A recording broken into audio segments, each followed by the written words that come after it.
Two people were running down a narrow street, the echo of their shoe soles slapping against the asphalt reverberating. Both were heading in the same direction. The first one glanced back to see if the pursuers were close or far behind, and then picked up the pace. Max tried not to slow down.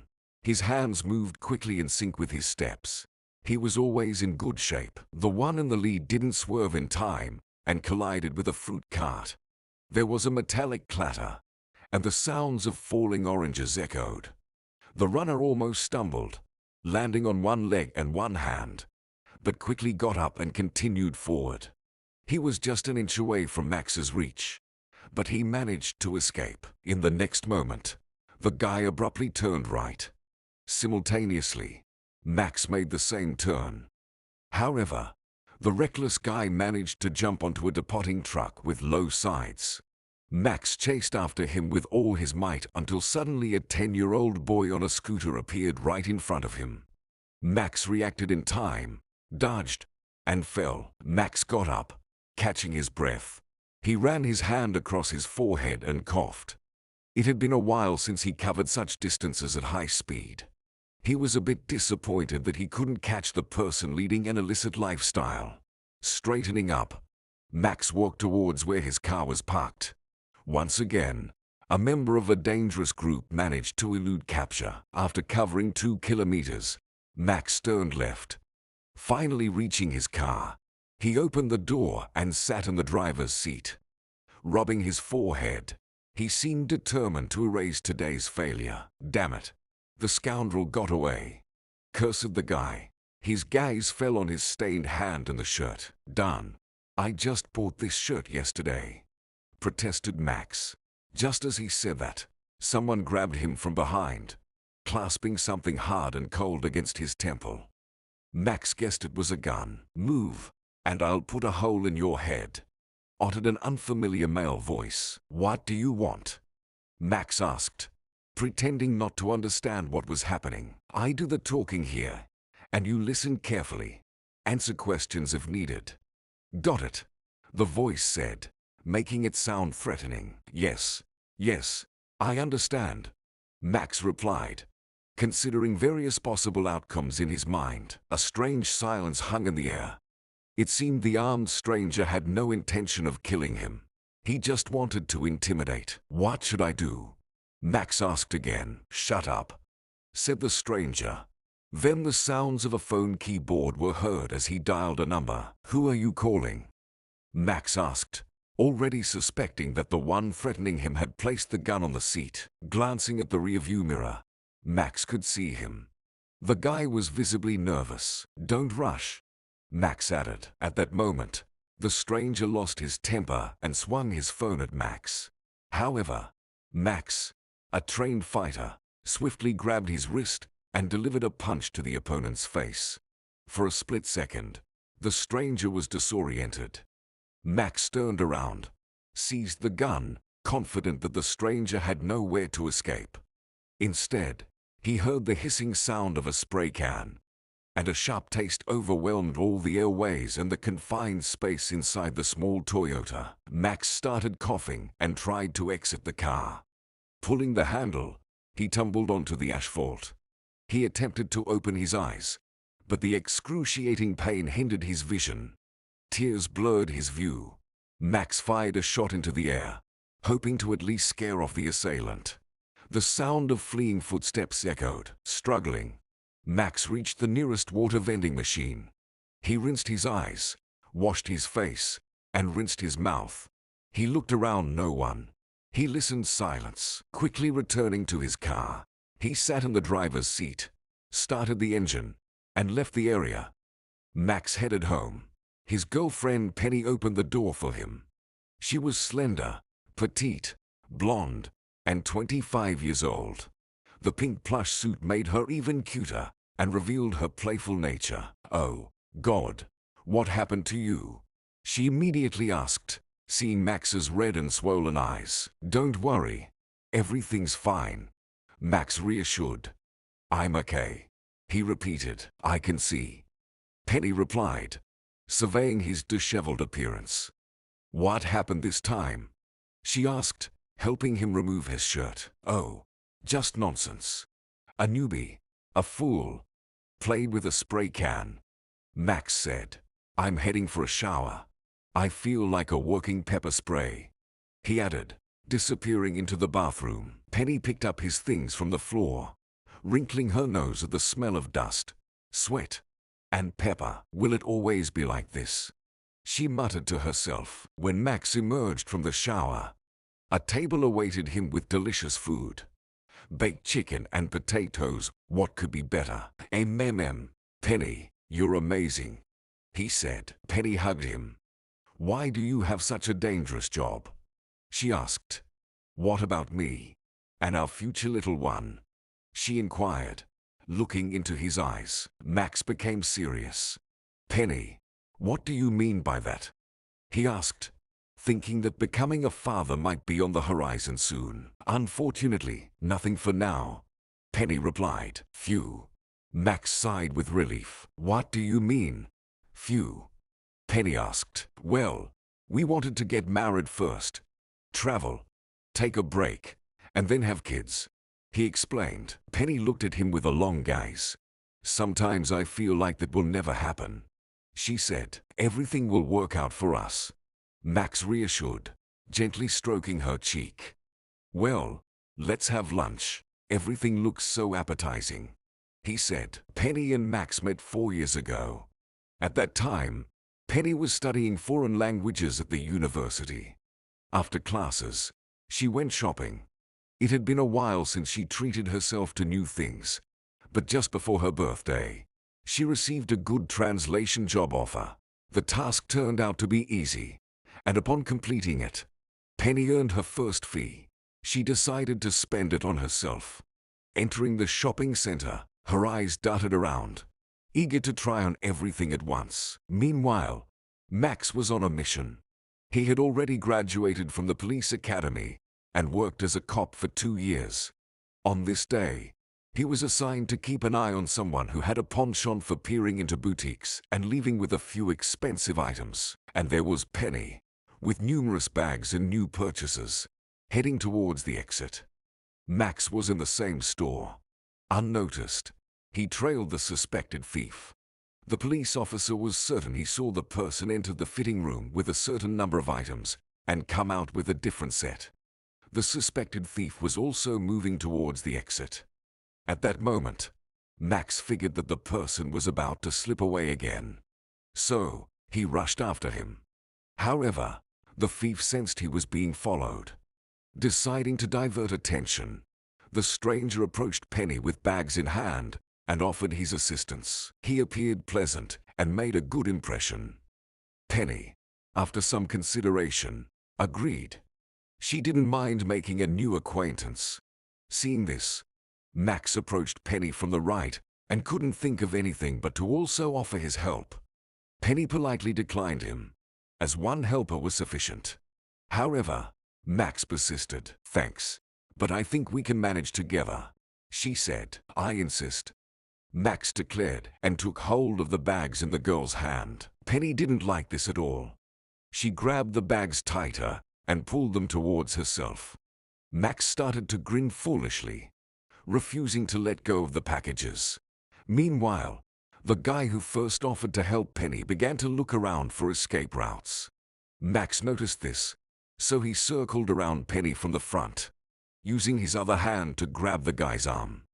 The scene looked quite peculiar, 3 people inexplicably forming a circle. "What's going on? What are you doing?" Penny asked, addressing the police officer. At that moment, Max locked eyes with the thief. The latter calmly stared at him for a few seconds before abruptly attempting to break free. However, the police officer held onto his wrist firmly. Penny gasped. The thief tried to jerk his hand again, attempting to escape. But once more, he couldn't. Frustrated, he resorted to the only option he could think of. He started hitting Max with the bags containing Penny's newly purchased clothes. "Oh my God, what are you doing?" Penny exclaimed, not understanding the situation. "Stop immediately," she pleaded, trying to salvage her recently acquired items. The thief continued to strike Max with the bags, outspilled colorful leggings, and a wig of pink hair from one of them, a long-time dream of the girl. "Oh no, stop. That's an expensive item," she screamed, watching a flying heap of hay in the air. Finally, Max managed to wrestle the guy down and lay him on the asphalt. He pressed his knee against the guy's throat and then handcuffed him. "I didn't do anything. Please, let me go," the thief yelled. "I just wanted to help this girl," he continued, trying to appeal for sympathy. "Let him go. He's not guilty of anything," Penny insisted. She was angered by the ruined purchases, especially the crushed wig she had long dreamed of. "Please. I have a family, a little child," the thief continued to plead. "I wanted to finally give my wife a gift." Tears welled up in his eyes. "Shut up," Max uttered, but in that same second, he received a blow to the head. It was Penny. Pitying the man, she took the bag containing a hefty figurine and struck Max on the head.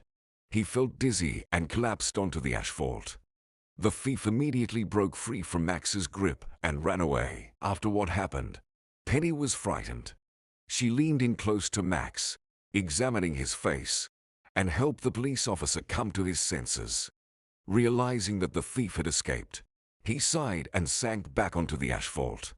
Penny called an ambulance, understanding that the guy's condition was partly her fault, and went to the hospital with him. The doctors found nothing serious, and the police officer was completely fine within half an hour. Penny waited for him in the corridor. "How are you?" she asked sincerely when Max emerged. Looking at Penny, Max recalled everything that had happened. A sense of regret and missed opportunity mixed with the pleasant feeling that a very attractive girl was standing in front of him. "I'm okay," Max replied. "And how about your wig?" he inquired. "Oh, nothing. I'll fix it," she said, smiling. "Sorry for hitting you," Penny apologized. "Oh, well, you have a good punch," the police officer admitted. "It was a figurine," Penny corrected him. "What?" he asked. "A figurine," she clarified and smiled again. Max smiled back at her. "Where were you planning to go in your pink wig?" Max asked. "Somewhere. I bought it for a change.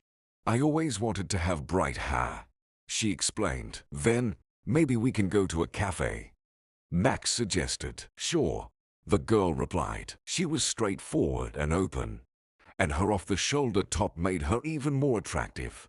From that day on, a friendship blossomed between the two young people. Penny was finishing her last year at university, and Max continued his work in the police force. After 3 years of friendship, Penny moved in with Max into his spacious 3-bedroom apartment.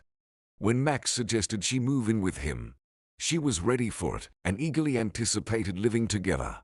After all, the experience of shared life was entirely unknown to her at such a young age. Certainly, being young and full of energy, she eagerly awaited the moment when Max would propose to her.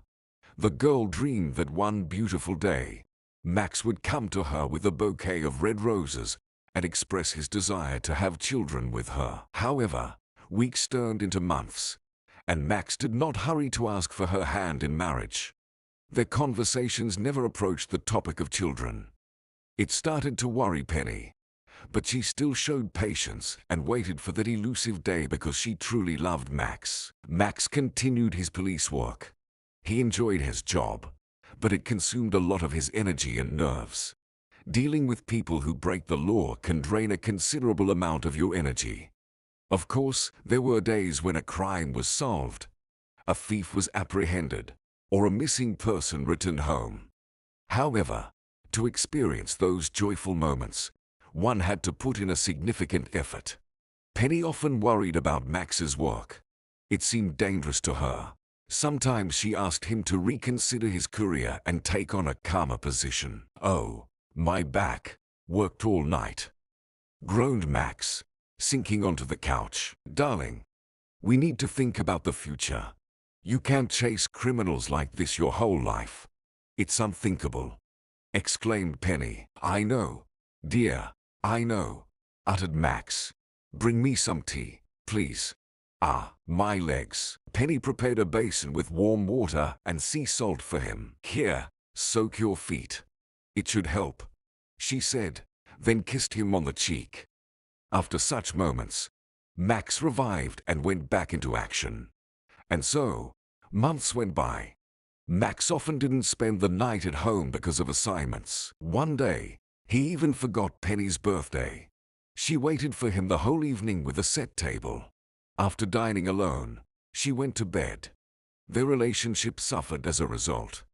The young couple limited themselves to a few words before bedtime. And sometimes, if they were lucky, in the morning, unpleasant thoughts about the fidelity of her beloved man started to haunt Penny. Initially, she tried to reassure herself and dismiss the extra thoughts. But Max's behavior continued and didn't seem to end. Then, one day, something terrible happened. Max returned home very late. After placing his backpack on the floor and discarding his things, he quickly took a shower and immediately went to bed. As always, Penny was glad to see him home. She hugged him and pressed against his chest. However, after a minute, Max coldly withdrew his hand from under Penny, turned to the side, and started snoring. Pain settled in the girl's chest. She felt unbearable sadness and loneliness. She sensed abandonment and forgetfulness. In an attempt to sleep, she got up and went to the kitchen to have some water. After sipping, she sat on the couch, contemplating her current life, Max, his work, and their relationship. Her gaze fell on the backpack. Initially hesitant to delve into someone else's belongings, Penny remembered the food container she had prepared for him. There's a reason to take a look inside, she thought. Approaching the backpack, she unzipped it and, after a brief search, found the container with the green lid. During her search, Penny noticed nothing peculiar except for one thing. Something pink was visible deep within the black backpack. Penny pulled on one end, and after a moment, lace appeared before her eyes. Penny's eyes widened. Unable to resist, she pulled out the item completely. It was a women's stocking. Penny bit her lower lip. She felt a pulsation in her temples. Maybe Max wanted to give these to me. Perhaps he just forgot, thought the girl as she stuffed the stockings back in. Then she went back to bed. Despite Penny's growing suspicion of her fiancé's infidelity, she couldn't bring herself to talk to him or ask him about it early in the morning. Instead, she prepared breakfast for him.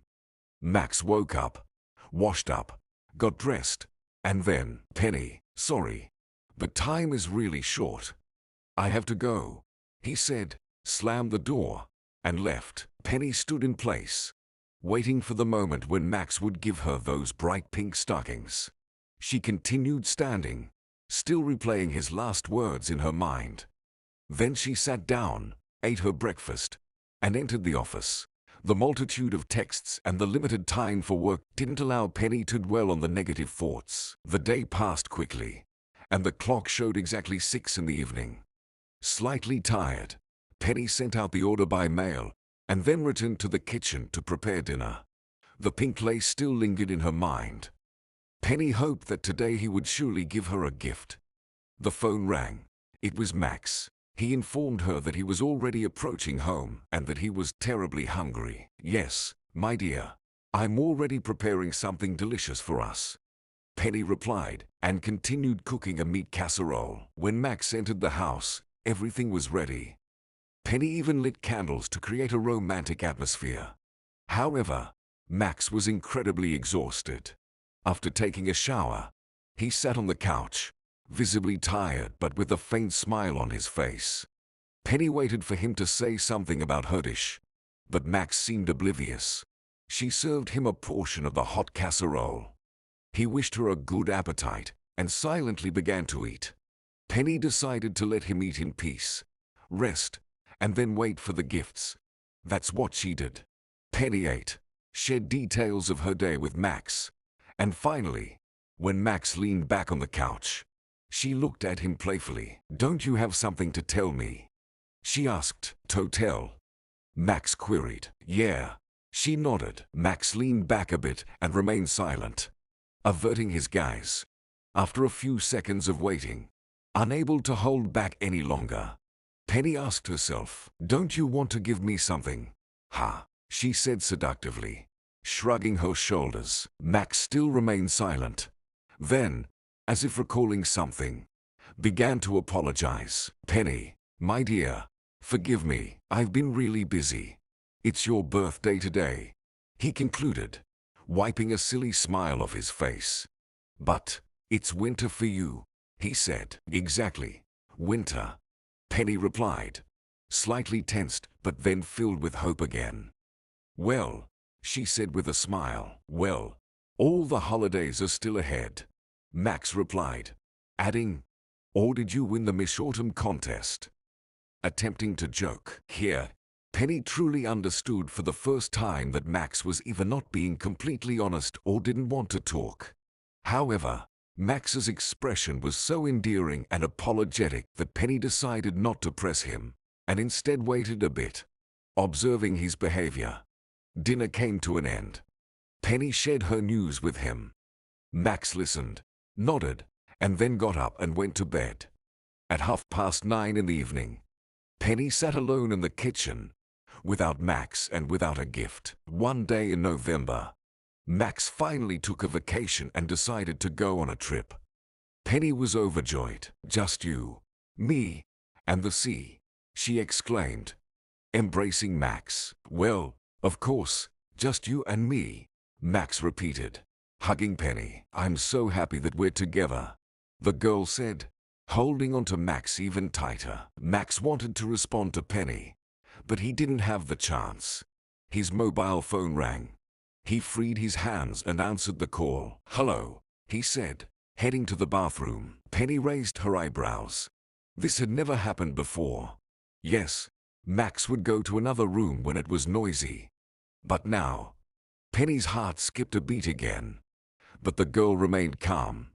Even if there's someone else, Penny has no intention of parting with Max without a fight. After a couple of minutes, Max returned to Penny and embraced her.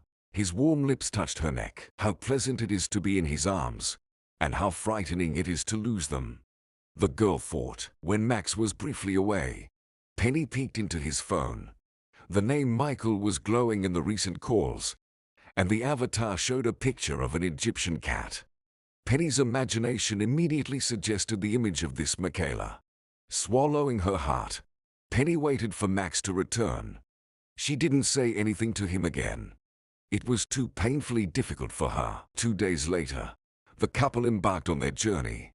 The plane soared into the sky. After 4 hours of flight, they found themselves in one of the hottest tropical countries in the world, Thailand.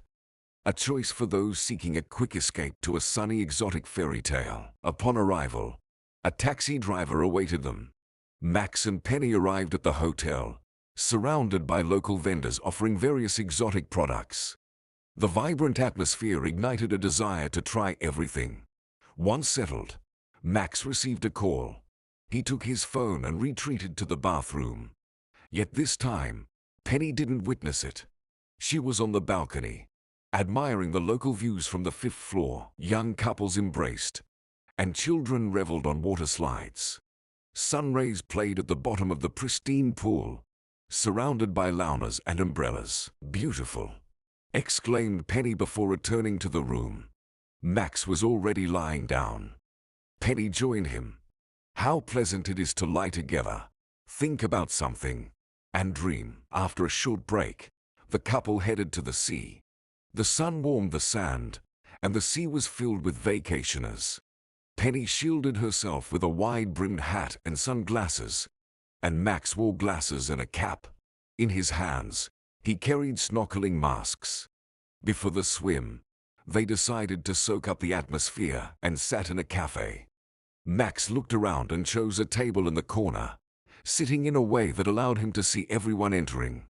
Penny enjoyed a coconut cocktail, while Max opted for a local drink resembling regular beer in taste. The couple chatted and joked. Max teased Penny, joking that a beautiful mermaid like her would surely attract a sea ray. "So, don't swim too far," Max said. Penny bit her lip. Yes, she loved swimming alone. Sometimes she got so carried away that she didn't notice drifting quite far from the shore. Maybe I should attach a shark fin so that you always see me, Penny joked. She enjoyed feeling Max's care. A man entered the cafe, dressed like the other tourists. Seeing him, Max became a bit more animated. Penny noticed her partner becoming focused. Trying not to arouse suspicion, he put on his glasses and then informed Penny that he would be gone for a short while. The girl didn't think much of it. When Max disappeared into the restroom, the broad-shouldered man with glasses followed him. Quite some time passed. Penny managed to empty her glass, but Max didn't show up. Growing bored waiting, Penny ordered another cocktail. After paying, she took the glass and turned to return to her seat. At that very moment, an athlete in glasses walked past her. Penny bumped into him, and the drink spilled on his white shirt. "Oops. I'm sorry," said Penny. Then she looked up, and small round glasses were staring at her. Penny smiled. "Let's go quickly," she said, grabbing him by the hand. The man silently followed her. "Faster. Take it off before it sets," Penny said, lifting the stranger's shirt. "Why are you standing there?" "Take it off," I said, she commanded. He obediently took off the shirt. Penny turned on the water and quickly began to wash the stain. Throughout this time, he stood silently, not saying a word. "All right. Put it on," Penny said when there was nothing left of the stain. A couple of times, she ran her hands over his chest, admiring the results. At that moment, the restroom doors opened, and Max's face appeared. "Penny," he called out, not understanding what his girlfriend was doing with this stranger. "What are you doing here?" he asked, and immediately took her by the hand, leading her to the main hall. Penny still glanced back at the stranger with an indifferent face and a wet spot on his shirt. "I'll explain everything to you," Penny said, realizing how ridiculous she looked at that moment. "He could have kidnapped you. He could have abducted you, after all," Max said as he worked with Penny along the white sand. "I spilled my cocktail on him, so I decided to fix everything," Penny said. Max, without uttering a word, stared at the girl. Goosebumps ran down his spine. "Let's go further away from here," Max said, holding her hand tightly. Max and Penny moved away from the main crowd of vacationers. Thick vegetation covered a small beach. Max didn't want that guy to see them. The warm seawater pleased their bodies. Penny immersed herself in the water. The mask Max gave her turned out to be comfortable. The girl began to explore the seabed. Sea creatures provided new impressions. The couple returned only by the end of lunch. The body felt a pleasant fatigue, and the stomach a pleasant hunger. Afterward, Max and Penny returned to their room. After changing time zones and a large dose of impressions, they were ready for sleep. They lay down on the bed. Penny suggested giving Max a massage, and he agreed. Penny reached for the oil, but then noticed a small bag with black round details on the nightstand. "What's this?" she asked, reaching for it. But Max quickly came to his senses and managed to intercept it before Penny. "Oh, I completely forgot. It's work-related. I need to put it in the bag before I lose it," Max said, quickly putting the bag into the backpack. "Work? Here," Penny thought, but then she decided to dismiss it from her mind. After all, they were together, and that's what mattered the most. As the evening approached, the young couple went for another walk. This time, a party awaited them on the hotel's first floor. Penny tried to decide on an outfit. Both dresses were stunning. "With this one," Max said, looking at the girl in the long, light peach dress. Penny looked at herself once again from all angles and decided to go along with the guy. The music stirred her body. Penny began to sway her hips. Max was with her, dancing, or rather pretending to dance. In reality, he was searching for someone again. But Penny didn't notice. She was engrossed in the people around her and the music. Each time Max met her gaze, he tried to smile broadly. Finally, he seated Penny at a table and excused himself briefly. Penny sipped her cocktail and observed the dancers. She enjoyed watching the vacationers. Meanwhile, Max climbed the stairs that circled one side of the dance floor. He was searching for someone with his eyes. Then his phone rang. "Well, what's going on there?" asked a stern voice, belonging to a man in his 50s. "Nothing yet.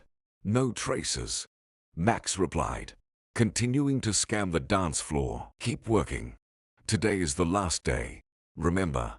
The male voice asked. "Yes, it will be done," Max replied and disconnected. Then he repeated his own words. "Of course, it will be done." But where did he hide? Apart from the dancers and the security, he didn't see anyone else. Finally, his gaze shifted to Penny. She sat there in a beautiful dress, her hair elegantly styled to one side. She stood out among the rest. A small hand with a delicate wrist raised a cocktail glass to her lips.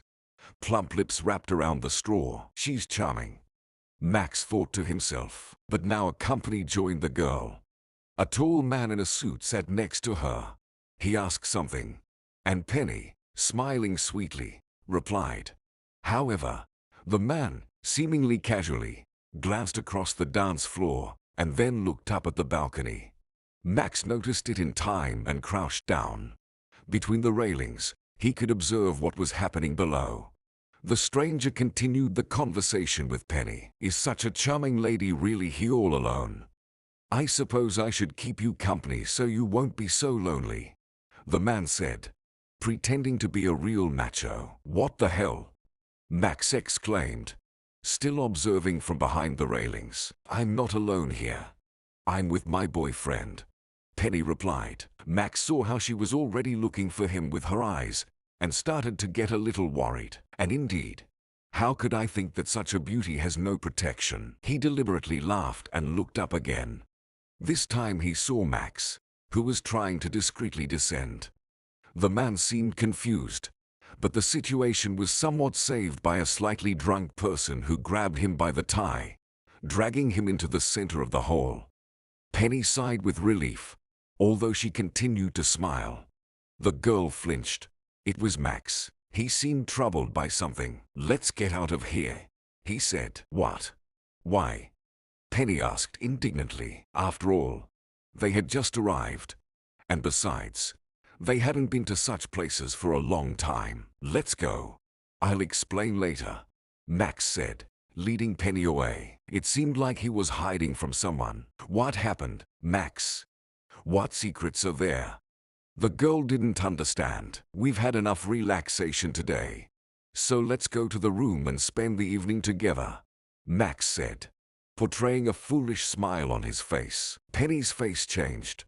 It bore a smile of anticipation and a playful fire in her eyes. She took Max's hand, and they headed upstairs. Along the way, Max discreetly looked back to make sure they weren't being followed. When the two entered the room, Max continued to play the caring and gallant man who dreams of being alone with his beloved. However, in the next minute, a woman in uniform entered the room. She turned out to be a professional masseuse. Yes, Max had taken care of it in advance. Penny, pleased that her body would be pampered, happily went to change, while Max supposedly closed himself in the room to take a short nap. While Penny was enjoying an amazing professional massage, Max discreetly stepped out into the corridor. Today was the last day, which meant he had to do everything to accomplish the mission. With great caution, Max found the right person, the man in the suit who was talking to Penny. He was still dancing with a woman when something caught his attention. He started looking around and then headed down the staircase leading to the hotel rooms. Max hid in a very advantageous place, a small closet with cleaning supplies. However, it provided an excellent view of the corridor. The man in the suit walked straight down the corridor, then stopped in front of one of the doors. Before inserting the key card, he looked around. The man inserted the card key and entered. Max immediately followed him. He stopped in front of the door, which was seconds away from closing. However, the guy managed to insert a wire into the lock, preventing it from functioning properly. Then he hid in the closet again. This time it wasn't as quiet as Max would have liked. He stepped on a mop, and a loud crash echoed through the corridor. Max closed his eyes, thinking that he had definitely been noticed now. The man in the suit peeked into the corridor, looking around. His gaze immediately fell on the closet where Max was sitting. He approached and reached out to open the door. However, at that moment, he heard the voice of the woman who didn't want to let him go from the dance floor. He hurried back into the room. Max breathed a sigh of relief. For almost an hour, the policeman sat in the cramped closet, waiting for this man to finally leave his room. His hope was almost fading, as he could have gone to bed. But just when Max was about to leave his hiding place, the door of the room opened, and there he was in the corridor. He held a small black suitcase. Closing the door, he went about his business, waiting for him to descend the stairs. Max was finally able to get out and head to his room. The stuck wire in the lock had disabled it, although its occupant didn't notice. Max slipped inside in a matter of seconds. He placed a bug in the right spot and attached another one under the jacket collar that was neatly hanging on the hanger. If he was lucky, the man would continue his work in that jacket. Having completed the first task, Max returned to his room. There, he found Penny content and relaxed. She had thoroughly enjoyed the massage. The next day began with a shopping spree. Penny wanted to get herself a couple of new outfits, and Max didn't mind strolling around with her. The weather was fantastic, and local vendors eagerly presented their goods. Penny, with wide eyes, examined every item and, of course, wanted to make a purchase. As they approached another store, Max's phone rang again. He answered. "Thanks to your bugs, we found out that this guy's plans have changed." A male voice spoke. "What do you mean?" Max inquired. "For some reason, his deal fell through today. Stuart is flying out tomorrow." The voice added. "Understood. But I'm on vacation." Max promptly reminded. "I know. That's why Josh will take over from here. He's experienced. Should handle it," said the male voice. He then wished Max a pleasant vacation and hung up. Max felt joy filling him from within. In high spirits, he returned to his favorite, and Penny, loaded with interesting items, headed to the fitting room. Max realized it would take a while, so he settled into a comfortable chair. 2 minutes later, a real fashion show began. Penny in a short red dress, a long black one, a fluffy pink one, and a golden one with long sleeves. Max admired each of them. But at one point, Penny just stopped coming out of the fitting room. Initially patient, Max eventually realized something was wrong. He stood up, approached the fitting room, and pulled back the curtain. Empty. Max's eyes widened. He immediately rushed to the sales consultant to report what had happened. The hall was in turmoil. The security guard began monitoring the cameras. Since the hall was quite large, it took a considerable amount of time to check each camera. Max continued searching for Penny through all the holes. Finally, after 15 minutes, he found her among the coats. "Penny, what are you doing here?" exclaimed Max with a bewildered expression. "SHH. Quiet." Penny interrupted him. Max looked around to see if anyone noticed them. "Tell the salespeople everything is okay," Penny instructed. Max did just that. He waved to one of them and assured that everything was fine. "What's going on?" he asked the girl again. "I have a problem," she said, biting her lip. "You were choosing a dress. What does it have to do with coats?" Max asked in confusion. "Look," Penny said, opening her coat. Before Max stood Penny in a beautiful, tight-fitting dress. "Well, a nice dress," Max replied. Penny, with an expressionless face, took off the coat and turned her back to him. The dress turned out to be so narrow that it had split at the seam, exposing the girl's buttocks. Max said thoughtfully, barely holding back laughter. "Take it off, and that's it," he suggested. "I tried, but I can't. I'm stuck," Penny said. "Well, Penny, let me help you," Max said, immediately lifting the hem. "What are you doing?" "Will be seen," Penny whispered. A couple of tourists walked by. Seeing Max with Penny, who was covered by the coat, they glanced at them from head to toe and, wrinkling their noses, walked past. After that, Max and Penny, wrapped in coats, headed to the fitting room, where Penny's belongings were. After numerous attempts, the girl managed to free herself from the confinement of the dress. "Let's get out of here quickly," Max said, kindly nodding and smiling at the salespeople. After a week-long vacation, the couple returned home. Penny was eager to get back to her orders, while Max awaited Monday with a hint of sadness. Sleepless nights and constant searches for those who break the law had become tiresome for him. He longed for a more joyful, creative, and peaceful life, where he could dedicate more time to his beloved and their future family. One day, he opened up about it to Penny. "You know, sometimes I feel like I'm living a life that isn't really mine," Max began as they lounged together on a soft sofa. "What do you mean?" Penny asked him. "I feel like my purpose is something entirely different. Endlessly chasing criminals, dealing with rudeness and negativity. It's not me," Max explained. "I agree that your nature is deeper and more sensitive," his beloved responded. "It makes me uncomfortable that I seem to be locked into this," Max said, taking a sip of tea. "Well," Penny began to reflect, "fortunately, we can change a lot. We have a significant choice, don't we?" She asked him. "Yes, there is a choice, but nevertheless, we are confined within strict boundaries," Max said. A pause followed. "For example, I can't become a woman tomorrow. Or you a man," he suddenly declared. "What?" Penny burst into laughter. "Why such an example?" she wondered. "Well, it's the most vivid example of our strict boundaries," the guy replied calmly. "Max, you're going to extremes again.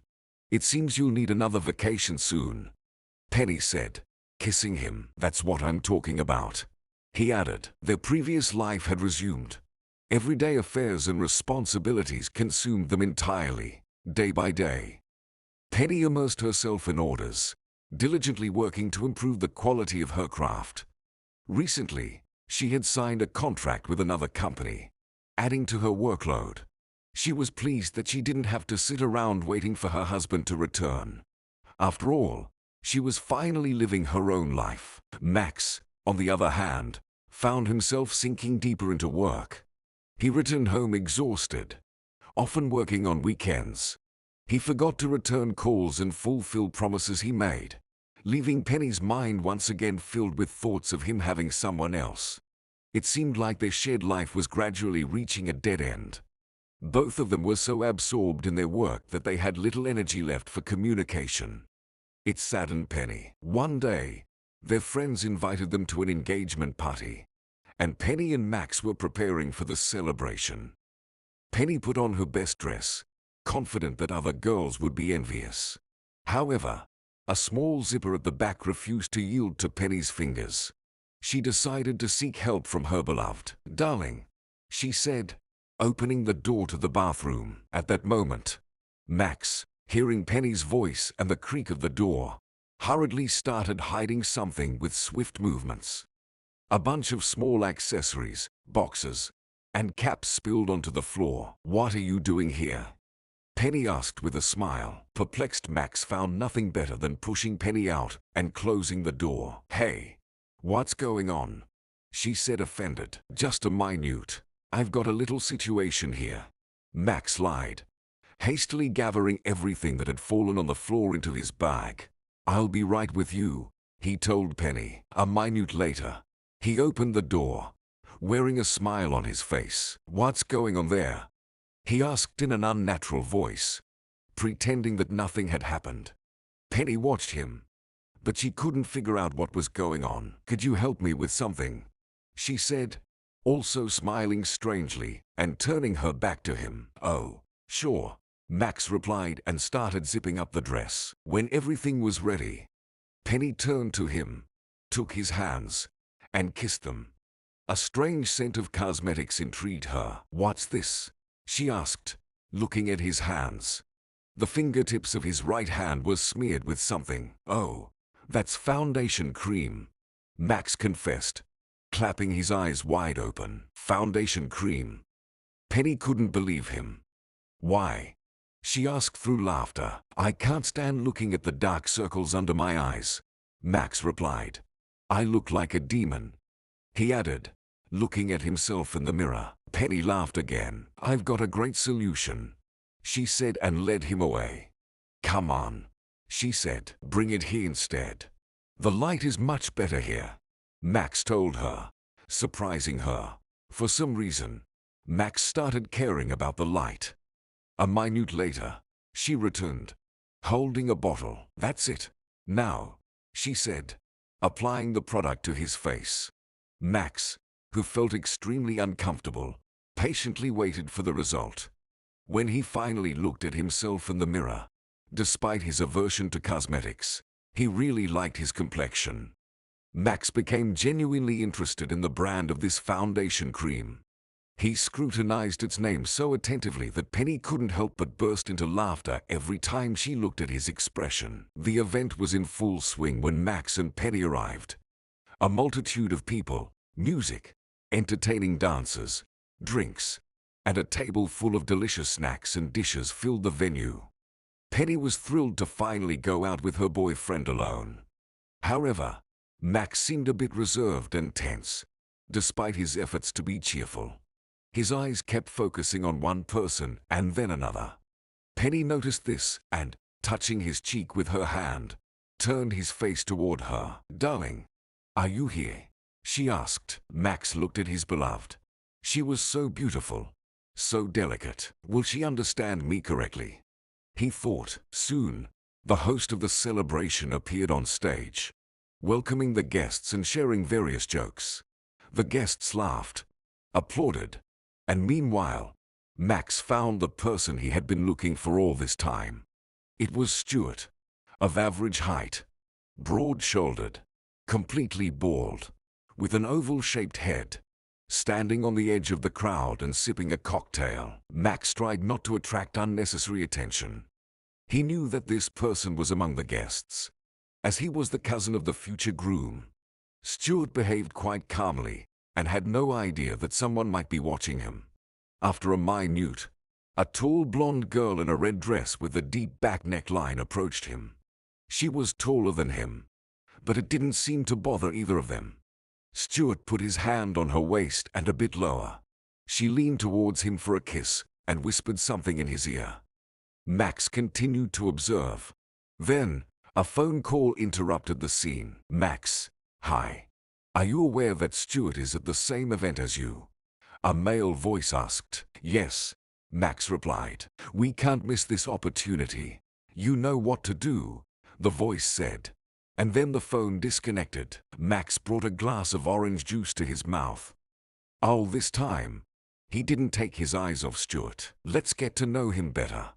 Stuart was the owner of a construction company that had grown to have several branches in different cities. With a constant good cash flow, he managed to become a deputy, gradually expanding his sphere of influence. However, lately, Stuart had been increasingly drawn into the shadowy side of the business. While he solidified his interests in this peculiar realm, young, strong guys in cities were increasingly disappearing. For a long time, no one could figure out where people were disappearing until one day, a call came to the police from one of these guys who didn't know where he was. All he could say was that they were being trained in martial arts, fed special food, and injected with an unknown substance. Stuart himself appeared clean. He had a solid alibi for every question. His company operated openly with transparent financial reports. Local authorities couldn't get anything on him. However, men continued to vanish. That's when the decision was made to create a special secret department to finally unravel this mystery. Max understood what his boss wanted from him. Slipping his hand into his pocket, he checked if the eavesdropping and tracking devices were in place. Now, Max needed to somehow approach Stuart and install a micro device on him capable of recording audio to transmit information to a computer or phone. Max looked around. Penny had found herself some companions and was chatting with them. A waiter walked by with a tray full of dirty dishes. Max followed him and found himself in a large kitchen. Max quickly figured out what to do. Taking an available black jacket, he put it on top of himself. Then he draped a towel over his arm and grabbed the tray. While contemplating whether to serve guests, one of the waitresses placed several glasses of wine and a plate of appetizers on the tray for him. "Come on already," she said with a slightly annoyed tone. Max joined the guests. Scanning the crowd, he spotted Stuart again.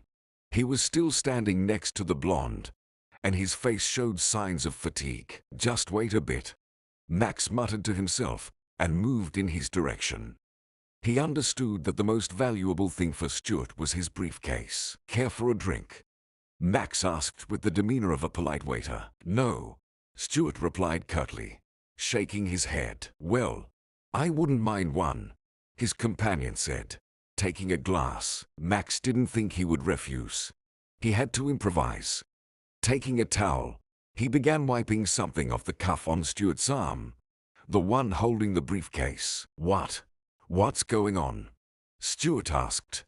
He clearly didn't like what Max was doing. "I noticed some crumbs," the fake waiter said, realizing he was talking nonsense. "Maddie, I asked you to eat neatly," he suddenly said to the blonde.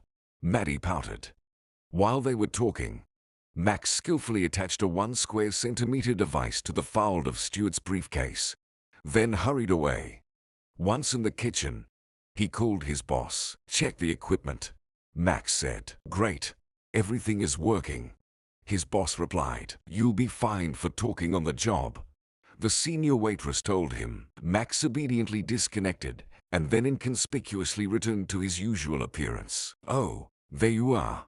I lost you," Penny said, delighted by his sudden return. "Yeah, bumped into an acquaintance.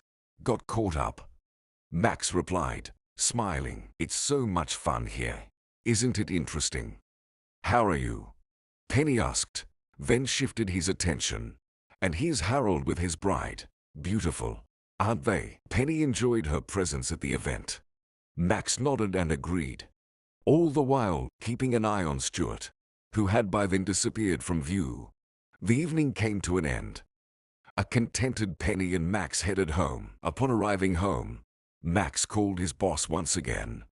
The boss informed him to prepare for the toughest challenge yet, because this time they needed to catch Stuart red-handed. Max stepped out of the bath, holding his phone with the screen still displaying the photo of the Egyptian cat. Penny stood before him. "Max, don't you want to tell me something?"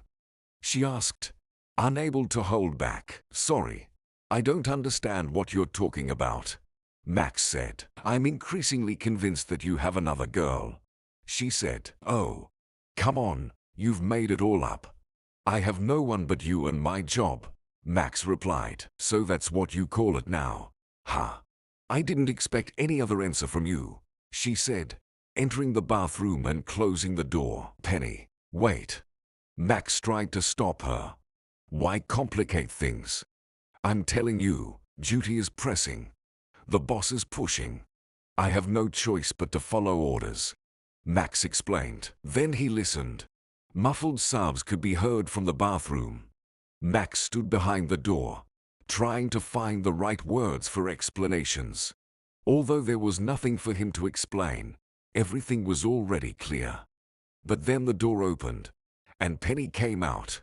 Her face was covered in red patches, and her eyes were swollen. "Do you think I don't notice how you're always late from work, even though you have a schedule? How you sit in the bath with your phone all the time? How you try to slip away from me at any moment to be with her?" Penny spoke with a voice full of despair. "No, all of this is not true. It's not true," Max said, seeing that Penny was not ready to listen. At that moment, she wanted to express everything that had accumulated in her over the last few months. And then a message signal came to Max's phone. He didn't intend to read it. "Well, what are you waiting for? Read what your Michaela wrote to you," Penny said, and tears welled up in her eyes again. "It's my boss, Michael Miller's," Max replied. Then he opened the message. After reading it, he stood in silent shock. Well, what did your boss write to you? Penny asked again, now with mockery in her voice. Without waiting for Max's response, she took his phone and read the message herself. A new life awaits you, my dear. At that moment, Max realized that all was lost. The most frustrating part was that all messages coming from this number were automatically deleted after 2 days. Max had no way to prove to the girl that it was indeed his boss. And, of course, after reading the last SMS, not only Penny but anyone else wouldn't believe what Max was saying. Penny silently turned away and went to sleep. The next day, they didn't talk. There wasn't time for that. Max, waking up too early, went to work. When he returned, he found that Penny had packed her things and left his apartment. Empty closets, empty shelves, a cold stove, the absence of her laughter and silly jokes. She even took all her flowers, leaving him only the walls and furniture. That evening, the guy felt how much he needed Penny's presence. He took his mobile phone and dialed her number. There was no answer. He dialed her number again. Rings were heard. And then the voicemail said, "The subscriber is not available." Max realized that Penny was deeply upset. However, he himself was not in the best shape now. He lay down on the bed and closed his eyes. How he wished to live a different life. How he wished to be someone else. But, alas, he was bound and tied.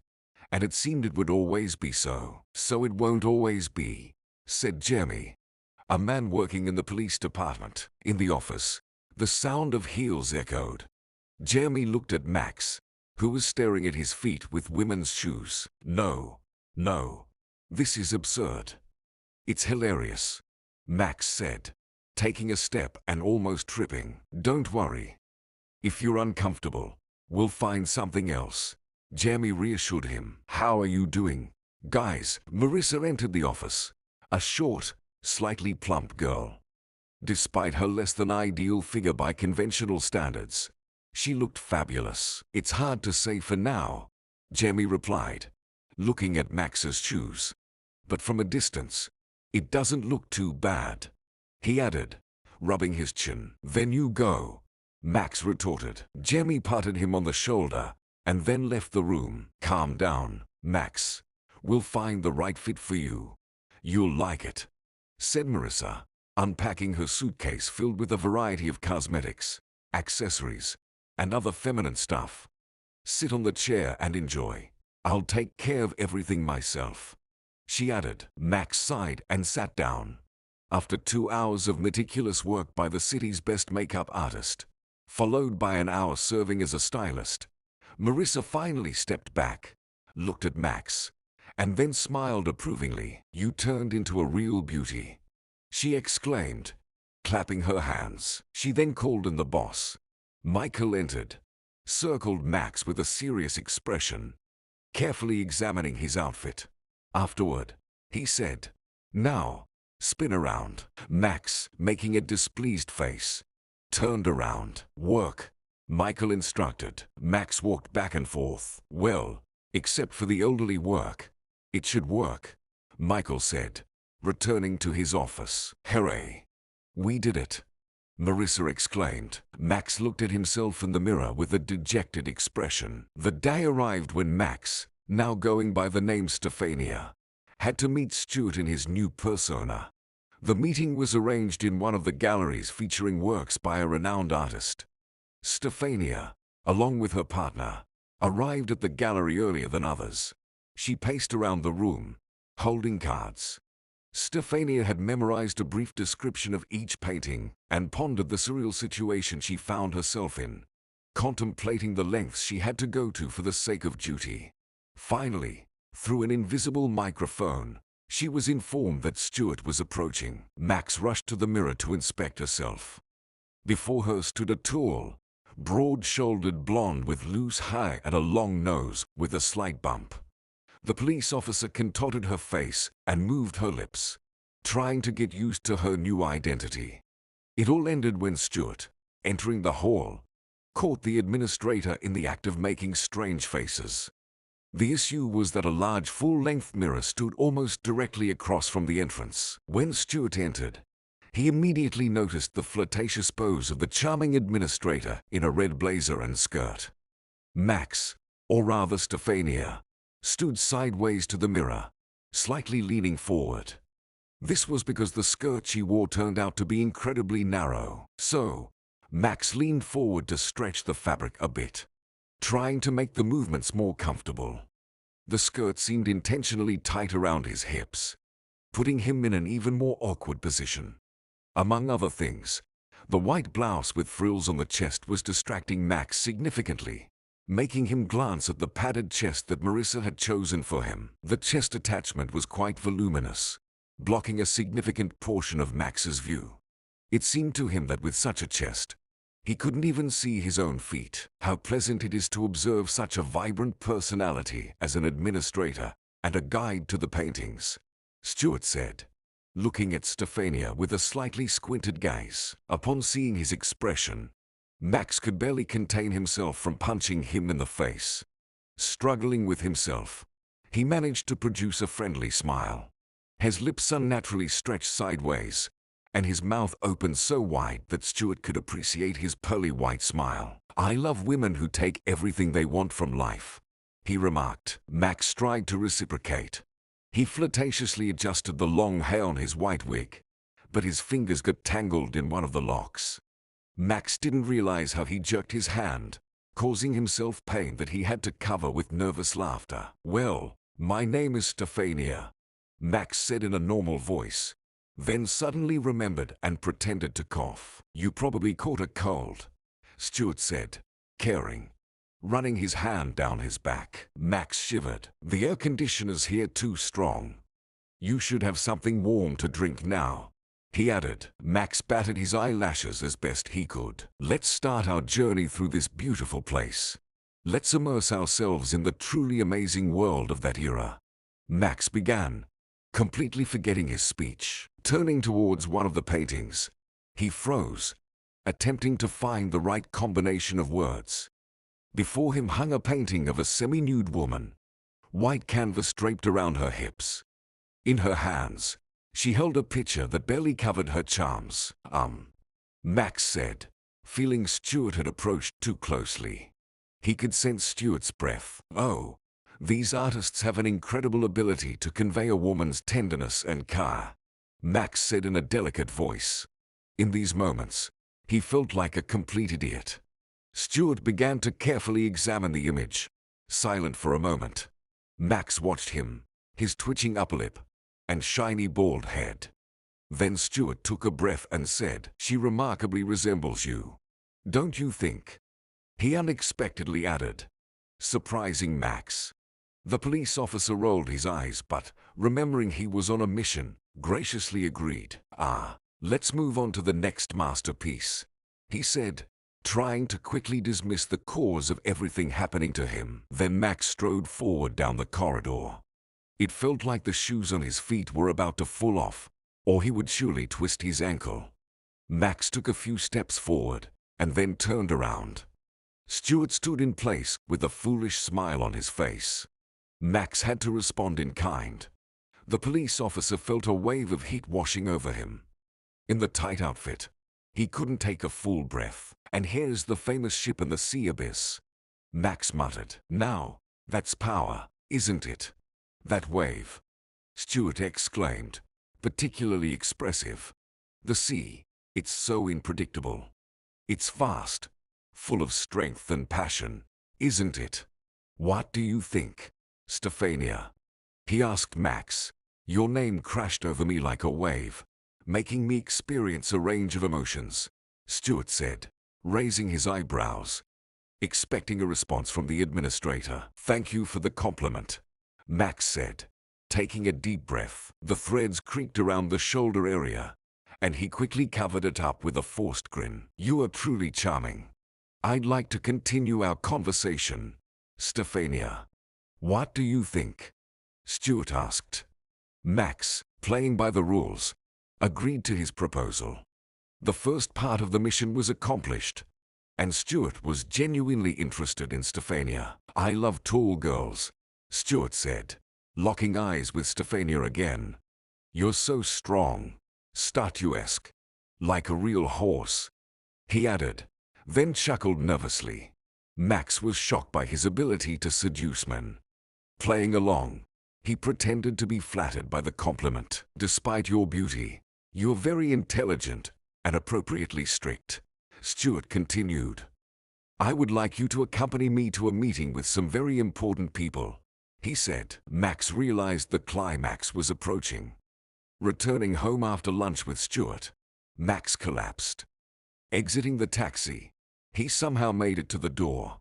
His legs hurt terribly, and, between the toes of his right foot, a blister had formed. "Be simpler, and people will be drawn to you, sweetheart," said his colleague, posing as a taxi driver. As a parting comment, Max looked at him dispiritedly and silently got out of the car. Kicking off his shoes, Max limped into the hallway. Swiftly, he removed the bag, dress, wig, and stockings. Looking in the mirror, he saw his true self. "Oh God, why am I doing this?" The police officer groaned. The phone rang. It was Michael. "Well, Max, can I congratulate you?" "Ha?" he asked with joy in his voice. "It's not clear yet," the police officer replied. "He keeps looking at me strangely all the time," Max complained. "Well, that's because you play the role very well. Keep it up," said the chief, and then disconnected. Max stared at his reflection for a short while, then turned left, right, pursed his lips, and irritably spat to the side before heading to the bathroom. Before going to sleep, he dialed Penny's number once more. She still didn't answer. Opening the bedside table drawer, he took out a small box, revealing a tiny ring with a small green stone. It seemed he had procrastinated too much with the proposal. With a sigh of regret, Max placed it back. Exhausted from playing a role all day, Max quickly fell asleep. The next day started at 9 a.m. The only upside in Max's current situation was that he could sleep a little longer. The phone rang, and it was Marissa. She was slightly displeased since they had agreed to do Max's makeup today at 10:30. "All right, Marissa. I'm on my way. I've already left the house. I'll be there in a flash," Max exclaimed, jumping out of bed. Putting on pants and a shirt on the go, he grabbed his bag with documents and the phone, and swung open the apartment door. Unexpectedly, he bumped into Penny at the threshold. "Penny," he uttered. "I'm so glad to see you," Max mumbled. She smiled at him, clearly as eager to reunite as he was. Max was flustered. Thoughts of meeting Penny and being late were swirling in his head. "Penny, it's so strange, but I'm rushing to work again. But come in. Here are the keys." Max reached into his jacket, handing her the keys. "I won't be long," she said, taking a step into the apartment. However, upon entering, she immediately stopped, her gaze fixed on the women's clothing scattered on the floor. Max noticed it and looked at Penny. "I'll explain everything. I understand it looks extremely bizarre," Max said, recovering from the shock. Penny returned the keys and headed back. Max realized he had lost Penny for good. When Max arrived at work, Marissa was dozing in the chair. Her barely audible snoring inadvertently amused Max. Deciding to have a bit of fun, Max took a cosmetic brush, dipped it in something red, and started drawing circles on both of the woman's cheeks. Initially, Marissa seemed to enjoy it. She turned the corners of her mouth up. However, something went wrong, and she opened her eyes. "Have you lost your mind? What are you doing?" she asked, jumping up from the chair. At that moment, with red circles on her cheeks and an angry expression, she looked quite funny. "Calm down, Marissa." Max reached out to her. "Didn't you rush me to enhance the beauty of my face?"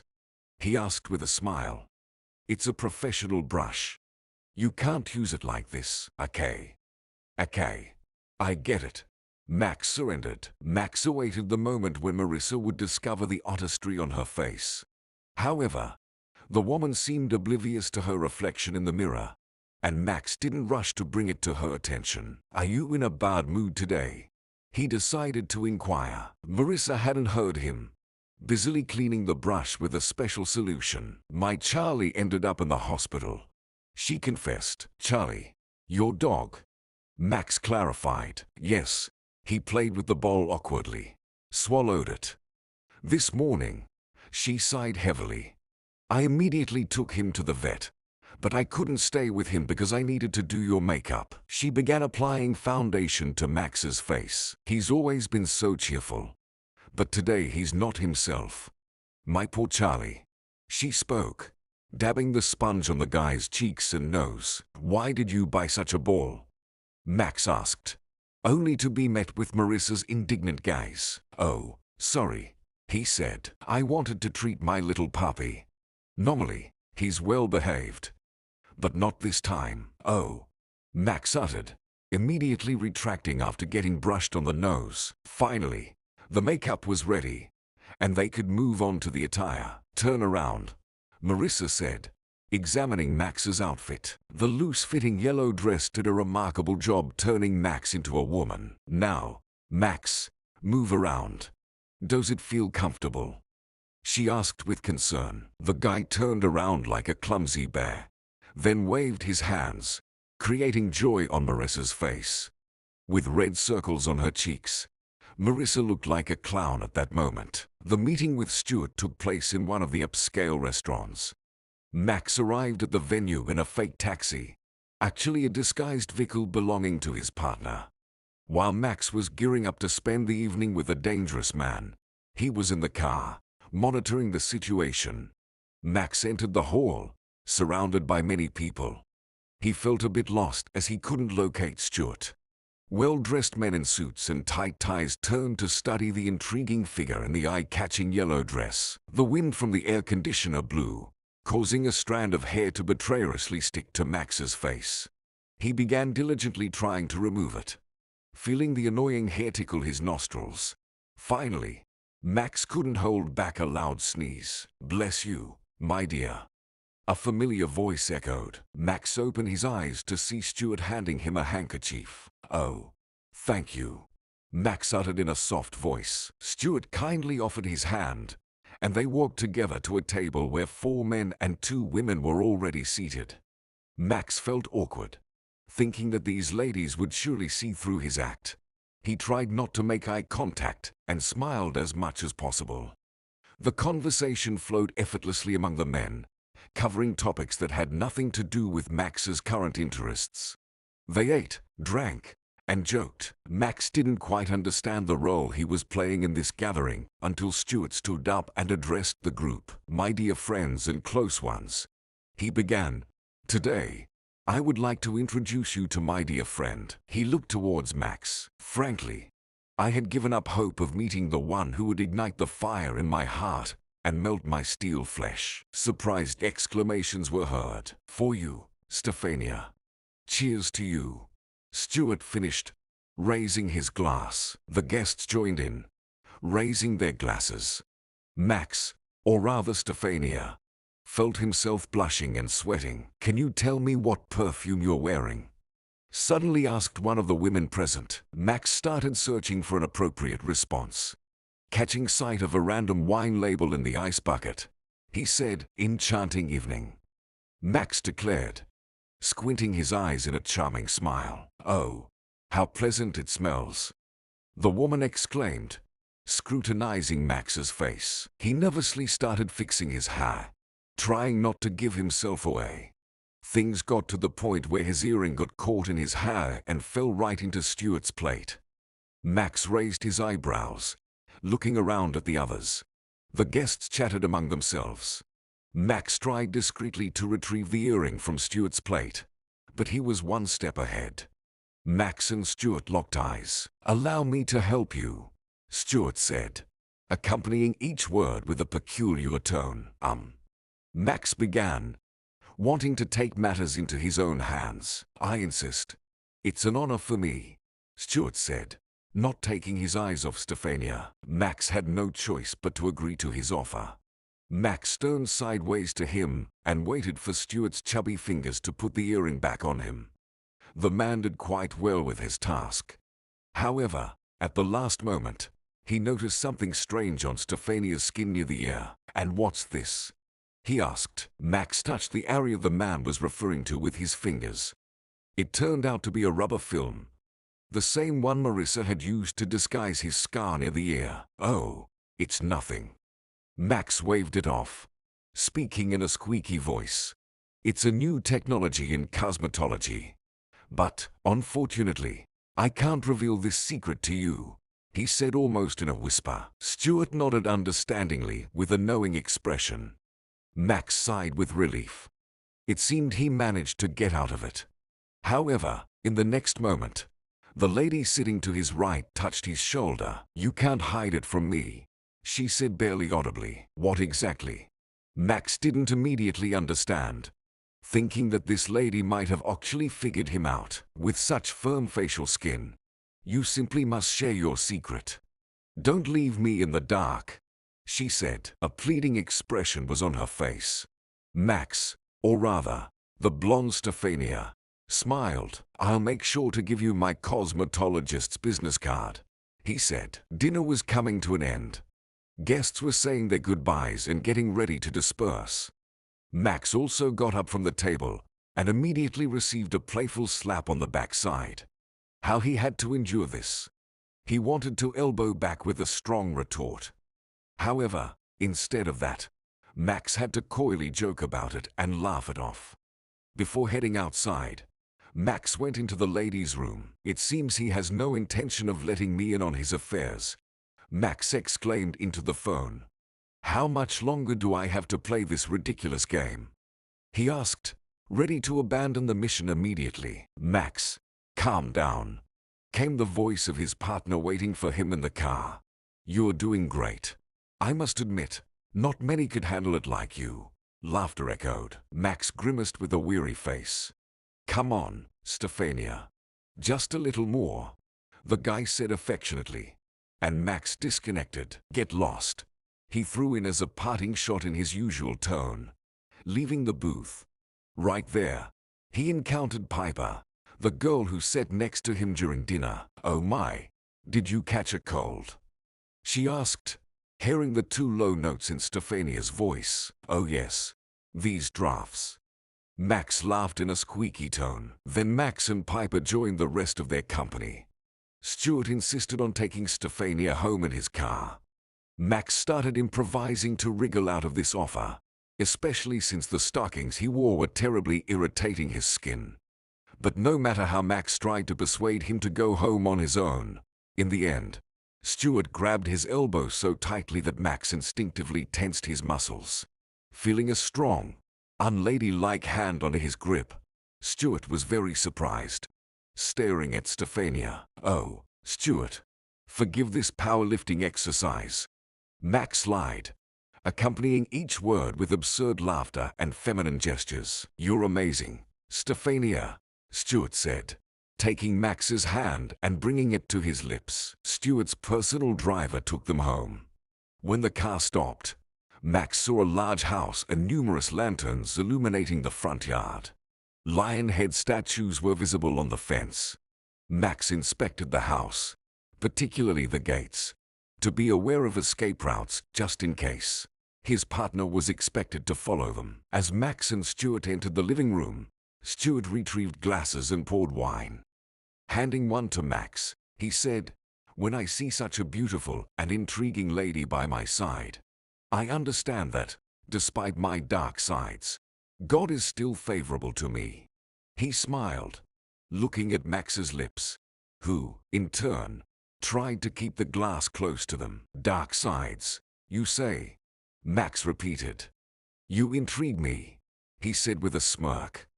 "I terribly want to know what this bad Stuart looks like," Max added, leaning on the back of the sofa. Misjudging the distance, he almost fell, but managed to stay on his feet.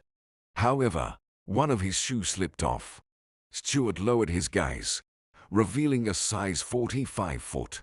Max thought he'd be exposed immediately. But Stuart, examining the foot, said, "You know, girls with larger feet feel more confident in life and are much more successful." As he knelt, with a racing heart, Max watched what would happen next. The policeman was about to step aside to save his foot in stockings, but Stuart had already taken it in his hands and began to massage it with genuine feeling, investing his whole soul into the action. Then he looked up to gaze into Stefania's eyes. "Do you like how I'm doing this?" he asked. Passion was evident in his eyes. Max watched in horror and disdain. But to prevent Stuart from suspecting anything, he had to smile at him. Everything would have been fine if Stuart hadn't started moving up Max's leg. With each centimeter his fingers traversed, Max's eyes widened. He felt an accelerated heartbeat. Something had to be done urgently. "Oh, Stuart, for now, I see only a gallant and tender man in front of me. But I'd like to know what wicked deeds you are capable of." Max deliberately rolled his eyes, shooting a look at Stuart, continuing to move his hands upward along the leg. When reaching the knee, Stuart finally stopped. "Oh, my beautiful," he began.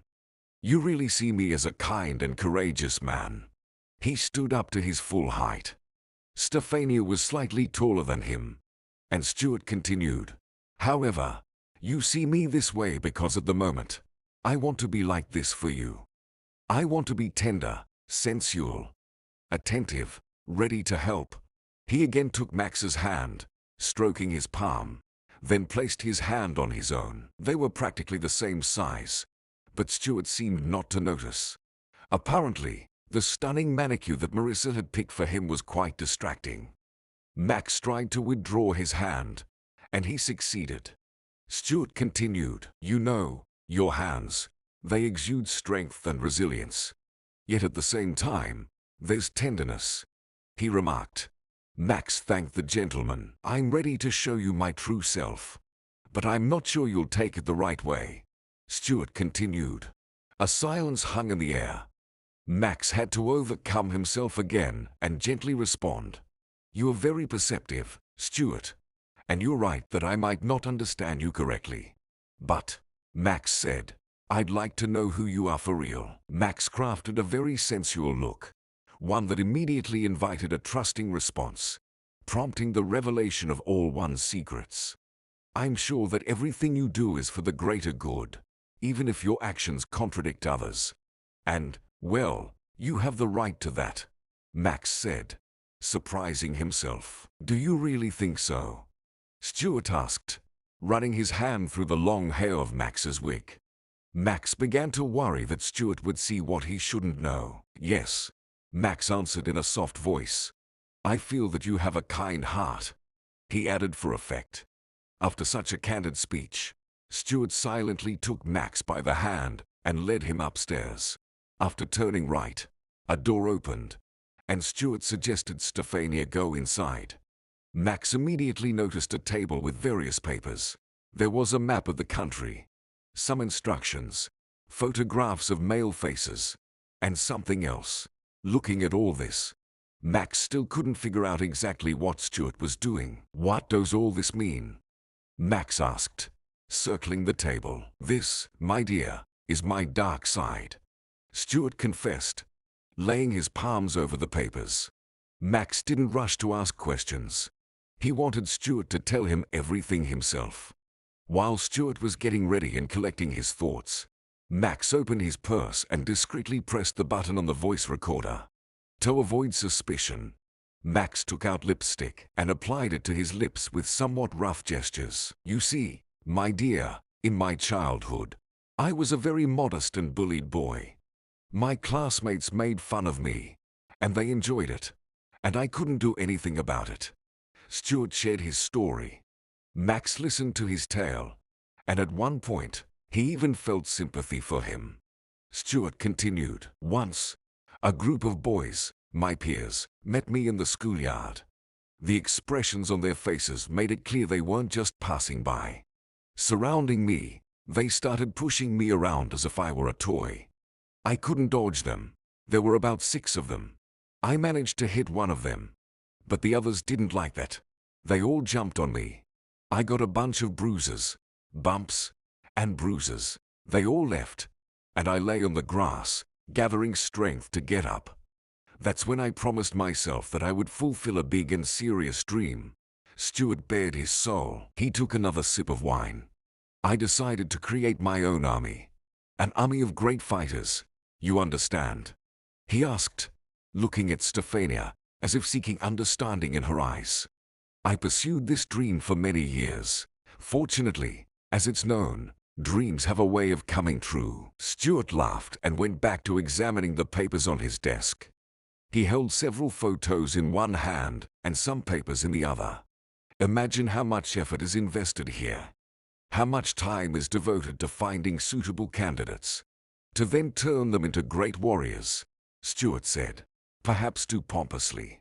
Max nodded, and Stuart continued. All these guys you see in the photos will finally find the true meaning of their insignificant lives. And I will help them with that. I will raise them, make them strong, resilient, practically invincible warriors. He fell silent, leaning his head on the table. Now, I invest in them, and then they will make me the most powerful and wealthiest person in the world, he said. It's fascinating how childhood sentiment can carry through life and find a way to materialize. May I ask?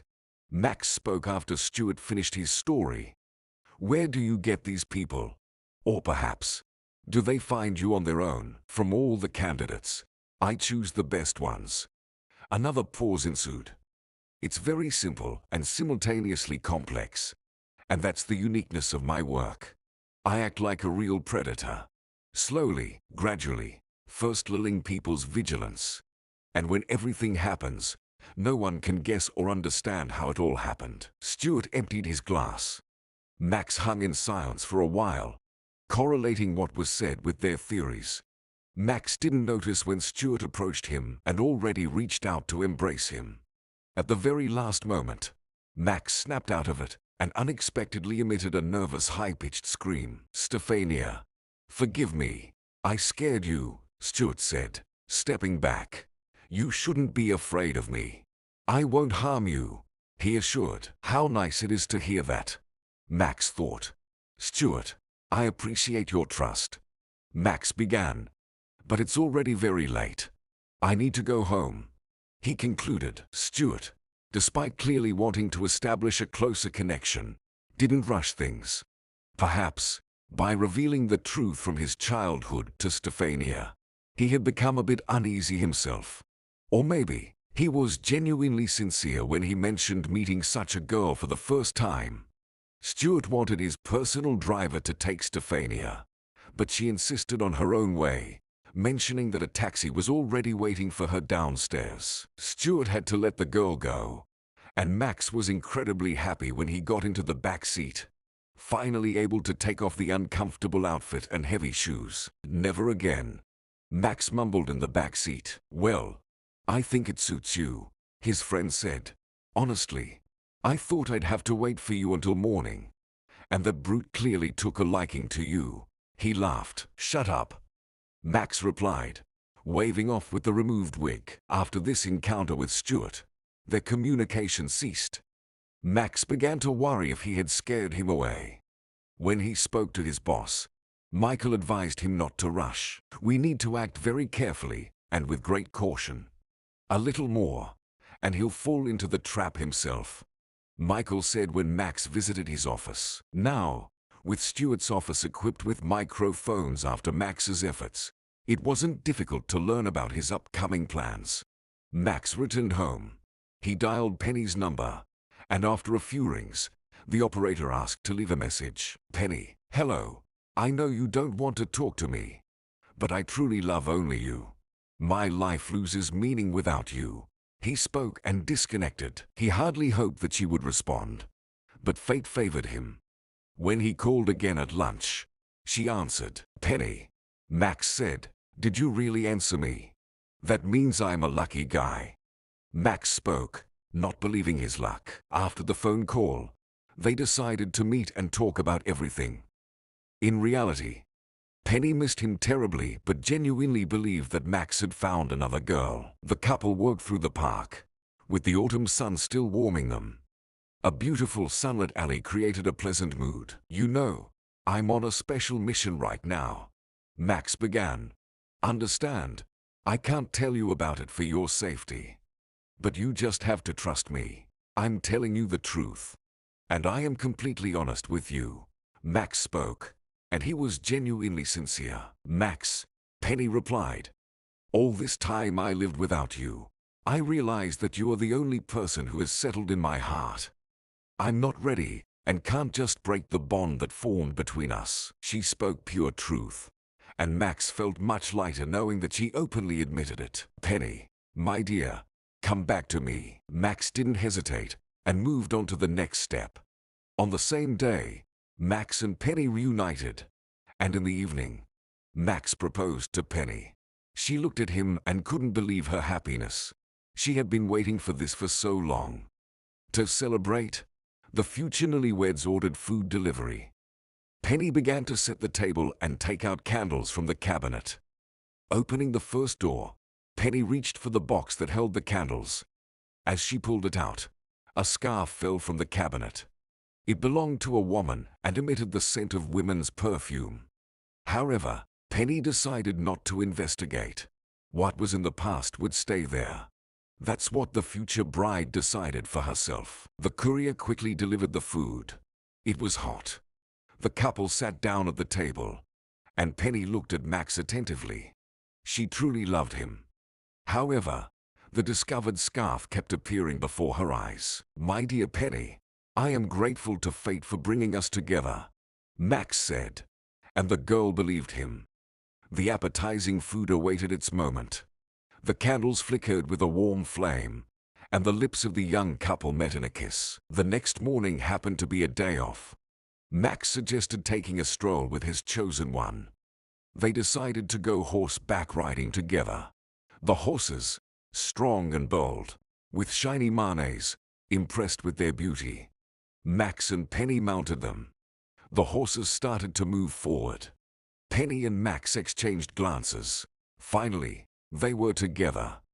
Penny enjoyed the fresh air, and Max admired his beloved. "Catch me," Penny suddenly said. She started to run lightly, then switched to a gallop. The stream of wind caressed her face. She felt freedom.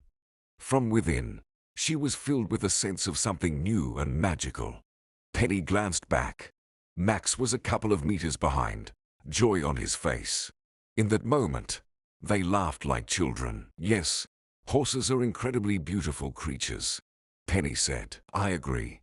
Nature has endowed them with strength and beauty. We are lucky to have them on our planet." Max laughed, holding Penny close. "Shall we go in?" Max suggested, pointing to a cafe. Penny agreed. It started to rain outside. The waiter brought hot dishes and left, wishing them a good appetite. After dinner, they felt a bit drowsy. Ordering a taxi, Max and Penny returned home. The weekend passed in a pleasant, warm atmosphere. Unfortunately, it came to an end. On Sunday evening, Max's phone rang again. Penny was next to him. They were watching a movie. Glancing at the phone screen, Max realized he couldn't have a conversation with his girlfriend present. "I need to answer. Work-related," he said, heading to the kitchen and closing the door behind him. Penny remained in the living room alone. This situation reminded her of the reason she decided to go to her parents. It started to bother her again. So what if it's work? He could have talked in front of me, Penny thought, looking towards the kitchen. Finally, she couldn't resist and approached the door on tiptoes. Leaning slightly, she pressed her ear against the door. At first, there was silence. Then Max's laughter echoed. Max's laughter seemed a bit strange and even very cheerful to Penny. He had never laughed like that before. Okay, as you say, my captain," Max said, adding his goofy laughter again. Penny frowned. What is this? She thought. Then it seemed to her that Max would open the door any moment. So Penny quietly and discreetly returned on tiptoes. Her head was filled with various thoughts. Penny desperately fought against them. In the end, she decided not to dwell on anything, not to overthink, and to trust her future husband completely. "Oh, what one wouldn't do for work," Max said, rejoining Penny. "And what's going on this time?" Penny decided to keep the conversation going. "It's better not to remember. I don't even want to talk about it," Max said, flopping onto the couch, resting his head on Penny's lap. On Monday morning, Max left the house without even having breakfast. He was running late. Since the morning, he was a bit off. Everything irritated him. Max got into the car and tried to start it. It refused to move. Max pressed the gas, but nothing changed. He turned off the car, opened the hood again, checked something there, and then tried to start it again. Finally, something changed, and Max was able to drive as usual. When he arrived at the office, Marissa was already waiting for him. Her face was lit with happiness, and she held something silvery and shiny in her hands, shaking it in the air. "Look what I found. Stuart will be amazed," she squealed with joy. Unfortunately, Max couldn't share this joy with her. "Why always dresses?" The policeman expressed his dissatisfaction. "Women usually wear trouser suits," Max said. Marissa froze in place, still holding the silvery outfit. She scrutinized Max attentively, as if coming up with something. "Notice that you yourself gave me this idea," she said, and immediately picked up a trouser suit from the chair. Max looked at her in surprise. However, he didn't know yet what it was like to wear a women's model of pants on a man's body. "Well, how?" Marissa asked when Max put on his new attire. The guy stood with an unclear expression on his face, bewildered and at a loss for words. He couldn't imagine that women's trousers would be even more uncomfortable than the dress. "Max, what's with your face?" Marissa couldn't resist, adjusting the blouse collar. "I regret what I said." Max could only manage. Despite the wide trousers, they were very tight. Max had no room, and the jacket, which was of the same loose cut, bothered him and seemed like some kind of sack to Max. "I'm afraid I can't handle this amount of fabric," Max said, seeking support in Marissa's eyes. "Don't whine. Everything looks fabulous," was the only response from his assistant, without a hint of sympathy. When everything was ready, Max and his partner went under the guise of a taxi driver to the meeting place. Meanwhile, Penny wasn't just sitting around. After finishing her translation work, she couldn't shake off the thought that Max might still have another woman. Although Penny trusted her future husband, his behavior became suspicious. Gathering her thoughts, Penny headed to the electronics store. She purchased a hidden camera capable of recording both video and audio. If he has another woman, they must meet somewhere, or he probably talks to her on the phone at work, Penny reflected, planning to investigate that possibility. Ordering a taxi, she arrived at the detective agency where her future husband worked. Although their agency had a separate building, they collaborated closely with the police department. A pleasant woman in a strict suit greeted Penny. She inquired about where she could find Max. "Are you his girlfriend?" she asked, a barely perceptible smile appearing on her face. It made Penny uneasy. "Yes. I need to give him something in person," Penny calmly replied. "All right," said the secretary, and then escorted Penny to Max's office. "Go in. I've already informed him," she said, although she hadn't received any feedback from Max. Penny thanked her and entered the office. No one was there. Penny was surprised at how easily she was allowed in. All the better, thought the girl, and, after looking around, sat in Max's office chair. She chose a suitable spot for the camera. Finally deciding, Penny placed it on a flower pot. Small plants densely covered almost the entire pot. Looking at it, it was challenging to tell whether there were cameras there or not. After spending a bit more time in the office, Penny decided there was nothing more for her to do here. Politely bidding farewell to the secretary, she left the office. Back home, Penny resumed her usual activities. She continued to live and wait for the first notification of a video recording on her phone.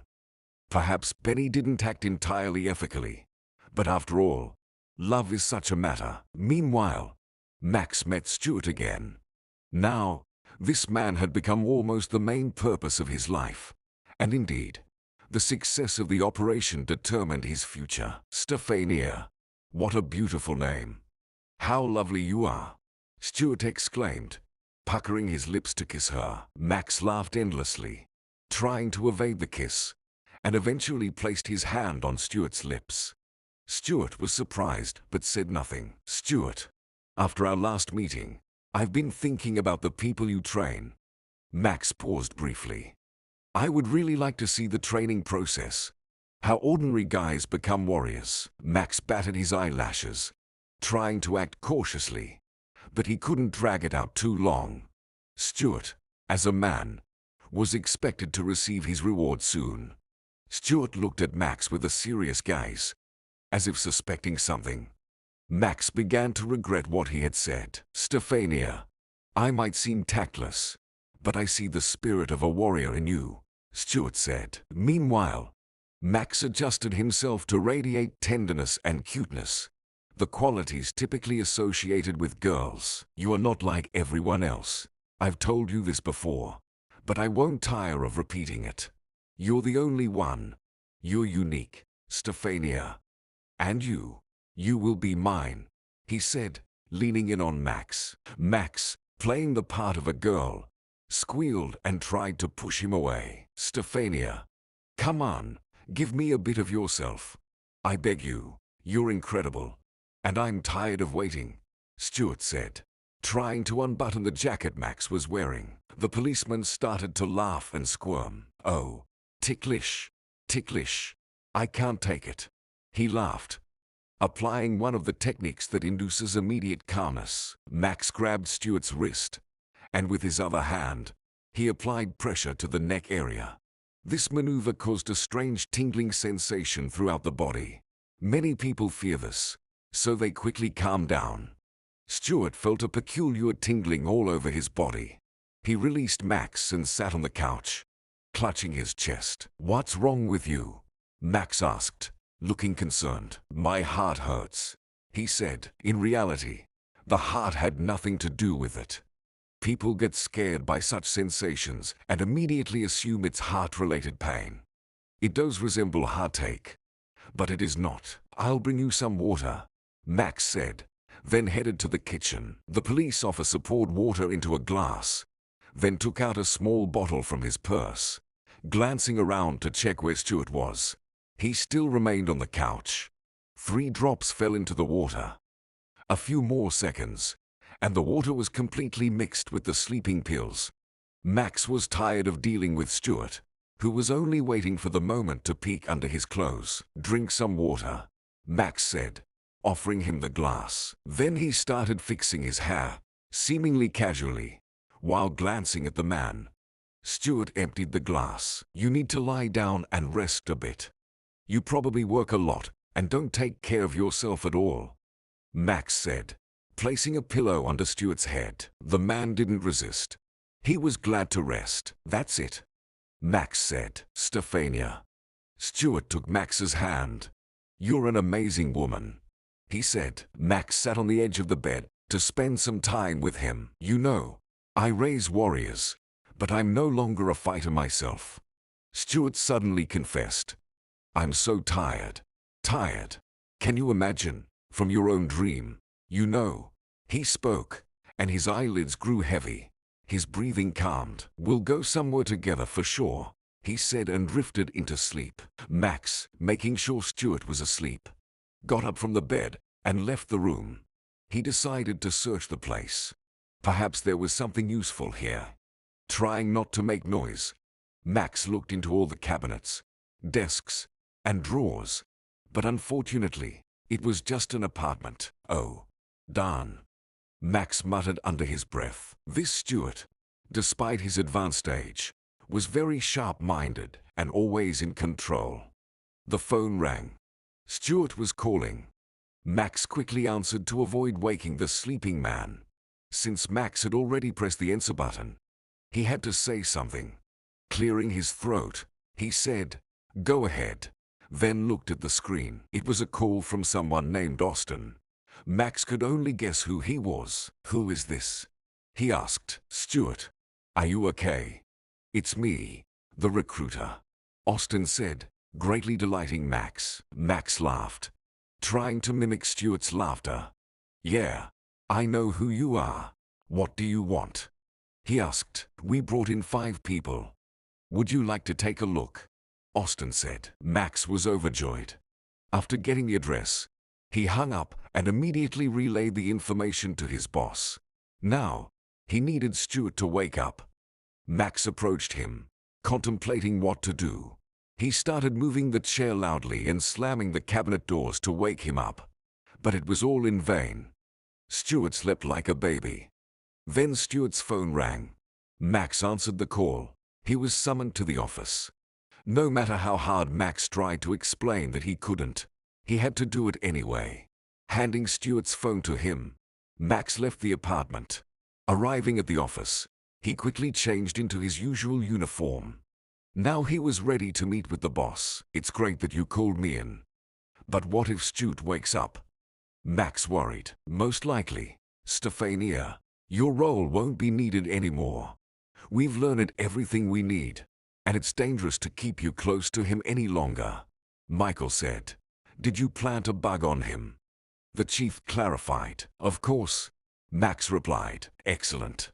Then our team will track when he leaves the place, and will move in as well," Michael said. Max wasn't entirely in agreement with this decision. But what could he do? Orders were orders. Because Max had managed to establish a close connection with Stuart, who was the leader of a criminal group, the police decided to organize Operation Interception. Michael had been thinking for a long time about how to capture Stuart. The action had to be careful and well planned. There was also a question about Max's safety. Who, under these circumstances, became the main suspect that Stuart would be caught? Thus, it was decided to involve Max again. "Max," Jeremy said with a satisfied tone, "it's your turn again," he added sarcastically. Max rolled his eyes. Imagining himself in an uncomfortable dress, he tossed the keys on the table. He really didn't want to transform into that lady again. At that moment, Marissa entered the office. In her hands, she held the same suitcase with cosmetics. With her arms folded across her chest and tapping her heel, she surveyed him from head to toe. Then, tilting her head, she squinted her eyes slightly. Max stared at her intently, waiting to see what she would dress him in this time. "Today, you have to look stunning," she declared and headed to the wardrobe. Opening the doors, she ran her hand over the outfits inside. Finally, Marissa stopped at a gorgeous blue dress with a deep neckline. She took it in her hand and turned to Max with a wide smile. "This will be perfect," she said. Max reluctantly got up from the chair. There was nothing to be done. He had to see it through. Marissa grabbed the necessary sponges, brushes, and blush and went to work. An hour later, Max was unrecognizable. Now, he was a luxurious tall blonde named Stefania, in a bright blue dress that accentuated its appealing curves. "Come on, let me have a look at you," Marissa said, once again folding her arms across her chest. Max gathered his courage, pushed his pride aside, tuned into the feminine energy, and, trying to behave like a genuine Stefania, swayed his hips as he worked back and forth. "That's what we need," Marissa said, satisfied with her work. Then she approached her suitcase, took out a black box, and put a tiny gold chain with a small pendant around Max's neck. The pendant resembled a water droplet, and a micro-surveillance camera was embedded in it. The pendant blended perfectly with the artificial chest form. While Penny continued to work, she eagerly awaited Max's late return home. She decided not to rush with the video recordings and aimed to gather as much material as possible over the week to uncover what her future husband was hiding from her, especially with only a week left until the wedding. Besides, Penny hadn't even chosen her wedding dress yet. On this day, Penny went to visit her parents. Upon learning about the upcoming wedding, they were ecstatic for their daughter. They considered Max to be a decent and intelligent person capable of taking responsibility and loving their only child. Penny's mother organized a small celebration, baking pizza. The three of them enjoyed a pleasant family atmosphere in a small circle. "Now, my dear, you're starting a new life. I'm so happy for you. May everything work out for you," her mother said, genuinely wishing her daughter well. "Max is lucky to have you. You're beautiful and will be a great mother," her mother continued. Penny smiled at her words, sincerely believing that everything would turn out exactly as her mother envisioned.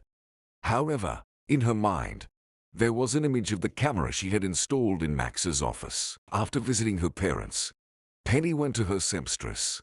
There were a few more adjustments to be made to her wedding dress.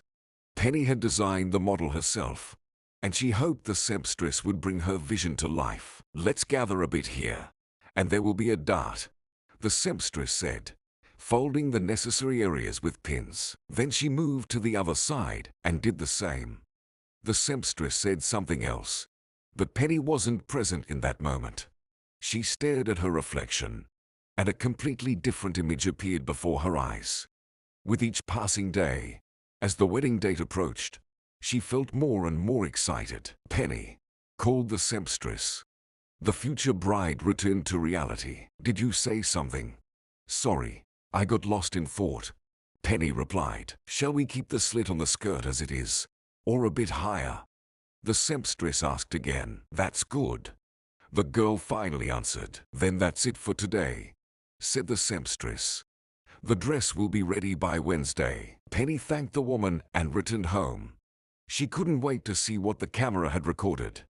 She wanted to retrieve it from Max's office today. But Penny held herself back, promising to wait until the appointed day. Meanwhile, Max and his partner, who, as always, played the role of the driver, headed to meet Stuart. For 4 consecutive days, Stuart had called every evening, expressing how much he missed the company of such a lovely lady. "Stefania, you've stolen my heart. I'm counting the days until our meeting." Stuart spoke charming words. "This afternoon, I plan to take you to a very interesting and forbidden place. You've been curious about what I do, haven't you?"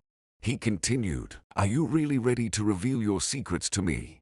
Max asked in a surprised, high-pitched tone. "Only for you," Stuart replied. Almost immediately, the undercover taxi was followed by the operational group. They closely monitored every move of Max and Jeremy. The taxi stopped near the park. Max, dressed in a short white coat that perfectly complemented his blue outfit, headed towards the waiting car. Stuart appeared. As always, he was impeccably dressed, sporting a dark blue jacket, a pristine shirt, and a smoothly shaved head. He opened his arms, ready to envelop her in his affection. "My dear, you get more beautiful every day," he said, kissing her cheek. Max once again began concealing his disdain with a forced smile and awkward gestures. "I wanted to make you happy," fake Stefania said, caressing his chest. Stuart opened the door of his car and offered Max a seat. The police officer, settling into the seat, again felt tension around his waist. Marissa had once again tried to select an appropriate size. "But why are you so broad? My God!" exclaimed Marissa, struggling with the zipper once again. The car driver released the brake pedal, and the car set off. Stuart decided to first introduce Stefania to his affairs and then proceed to the restaurant. "A splendid plan," Max said, glancing at the hand Stuart placed on his knee. The journey to the destination took 30 minutes along an empty road. Almost in the middle of the woods, the territory of an old abandoned metallurgical plant began. It had been reconstructed into an office building with basement facilities. It was surrounded by an iron fence with gates. After a few seconds, they opened, and the car drove inside. The operational group following them had to stay in the woods since they couldn't enter the restricted area. However, Max managed to memorize the code words spoken by their driver over the radio to open the gates. Pretending he urgently needed to respond to messages, he transmitted the code to his superior. Max had a challenging role. Executing the mission was incredibly difficult. He had to be brave, clever, all the while pretending to be a sweet girl. "Well, here we are," Stuart said when the car stopped. "Follow me," he added, and went down the stairs. Max felt a lump in his throat. What if it was a trap? Still, he hoped that the special forces would act precisely and in time. Entering the basement, Max discovered a spacious area with several doors. The lighting was bright, and the air conditioning was working despite the cool air inside. Sounds of claps, shots, and muffled male voices reached Max. Stuart opened a door, revealing young guys boxing, honing their techniques and skills. In the next room, other guys were shooting pistols, hitting targets with precision. None of them turned their attention to Max. Finally, Stuart approached another door, where the newly arrived men were located. They stood in a row, all 5 dressed in casual clothing, trousers, shirts, or t-shirts. They stood calmly, silently, staring straight ahead. It seemed like they were completely detached from the outside world. However, Max later noticed that they were securely strapped to special poles, their hands firmly fixed behind their backs. "Don't be afraid, Stefania. Right now, they are absolutely harmless and pose no threat," Stuart said, running his hand along Max's waist. Why are they so calm?" Max couldn't help but ask. Stuart laughed and then replied, "It's all thanks to a special drug that suppresses almost all nerve endings. It's necessary for their safety and well-being." Initially, newcomers always behave quite wildly, showing their nature, temperament, rage, and strength. Stuart spoke as if he took great pleasure in having the power to curb their enthusiasm and subject them to his will. "And it doesn't hurt them at all?" Max asked with a concerned tone, even in such a challenging situation, trying to maintain the behavior expected of a woman. "I assure you, it doesn't," Stuart replied, snapping his fingers. A tray was immediately brought to him, containing an extended device resembling a plastic stick. It was a stun gun. "You can see for yourself," he said, offering her to try it. Max had an irresistible desire to do this to Stuart, but he kept his composure and common sense. "Oh, Stuart, I'll take your word for it," came Max's soft voice in response. He chuckled again. "You're my dear," he said, and once again delivered his irritating slap to Max's buttocks. "Can you tell me how the training of fighters under the influence of this drug happens? And, by the way, don't they eventually come out of this state of suspended animation?" Max boldly inquired. "I always admire your intelligence," Stuart said. "You're right, Stefania. The effect of this drug lasts for 24 hours. After that time, our experienced doctors administer a special serum every 2 days, completely suppressing a person's free will. And that's when they become completely submissive to me. Can you imagine what I feel when I control dozens of trained and experienced soldiers at the same time?" A smug smile appeared on his face. Max pushed aside his sense of justice and, adopting a soft tone, said, "Yes, it's truly impressive." Stuart gently took Max's hand. The tour of the forbidden and secretive zone had come to an end. Stuart couldn't wait to move on to the most anticipated part of their meeting. They headed towards the doors, anticipating a delicious dinner in Stuart's luxurious apartment. However, as they took only a couple of steps, the doors swung open on their own, and a special forces unit stormed into the room. Sudden gunfire froze the participants of the crime in place. Stuart's security immediately returned fire, but the special forces outplayed the criminals, firing the first shots. Bullets struck the leg and arm of the adversaries, forcing them to retreat. Max continued to play the role of Stefania, pretending to be deeply frightened and disoriented. Understanding the situation, Stuart seized Stefania as a hostage, firmly gripping Max's neck and pointing a gun at him. "Don't move," or she loses her life," Stuart shouted. Sweat appeared on his forehead due to intense stress. Max remained calm, while Stuart angrily yelled, trying to intimidate law enforcement officers.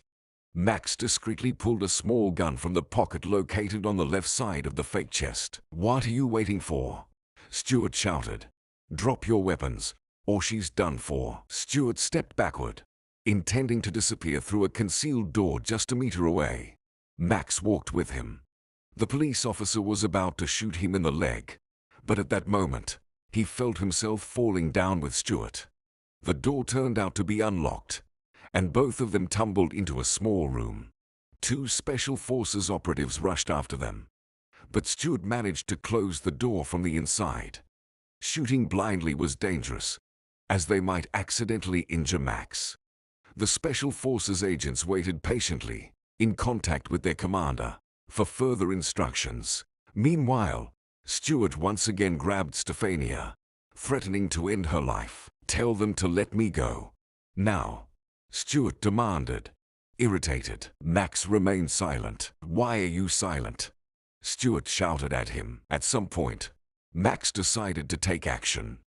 Unexpectedly and sharply, he struck the back of Stuart's head, catching him off guard. Then, facing him, Max delivered two short and precise blows, bringing Stuart to the ground. Swiftly, Max pulled handcuffs from his purse and secured Stuart's hands. Stuart lay on his back, completely bewildered by the sudden change in his beloved. "Stefania," he uttered, pressing his palm to his lips. And upon removing it, he looked at the red imprints left on his hand. Then, Stuart raised his eyes.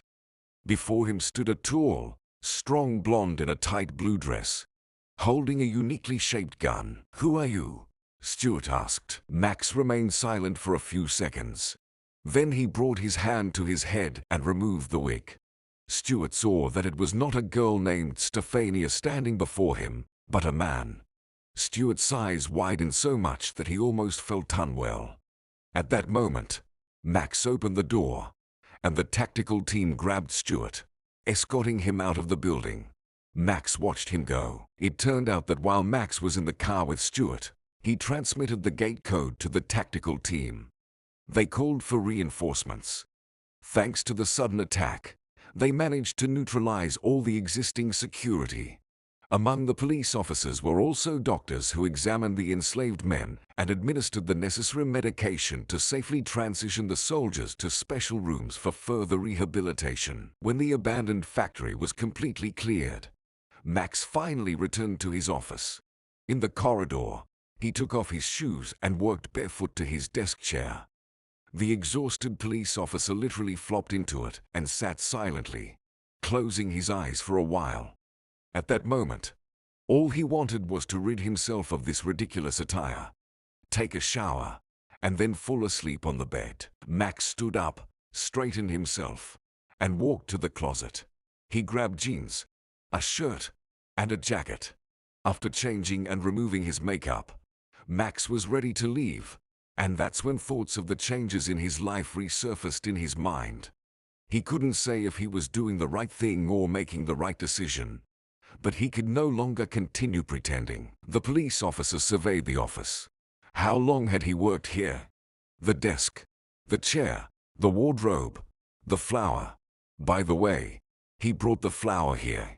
Max grabbed a handful of green leaves. They were juicy and tender. But something caught his attention. A strange black object of very small size. Max became intrigued by this item.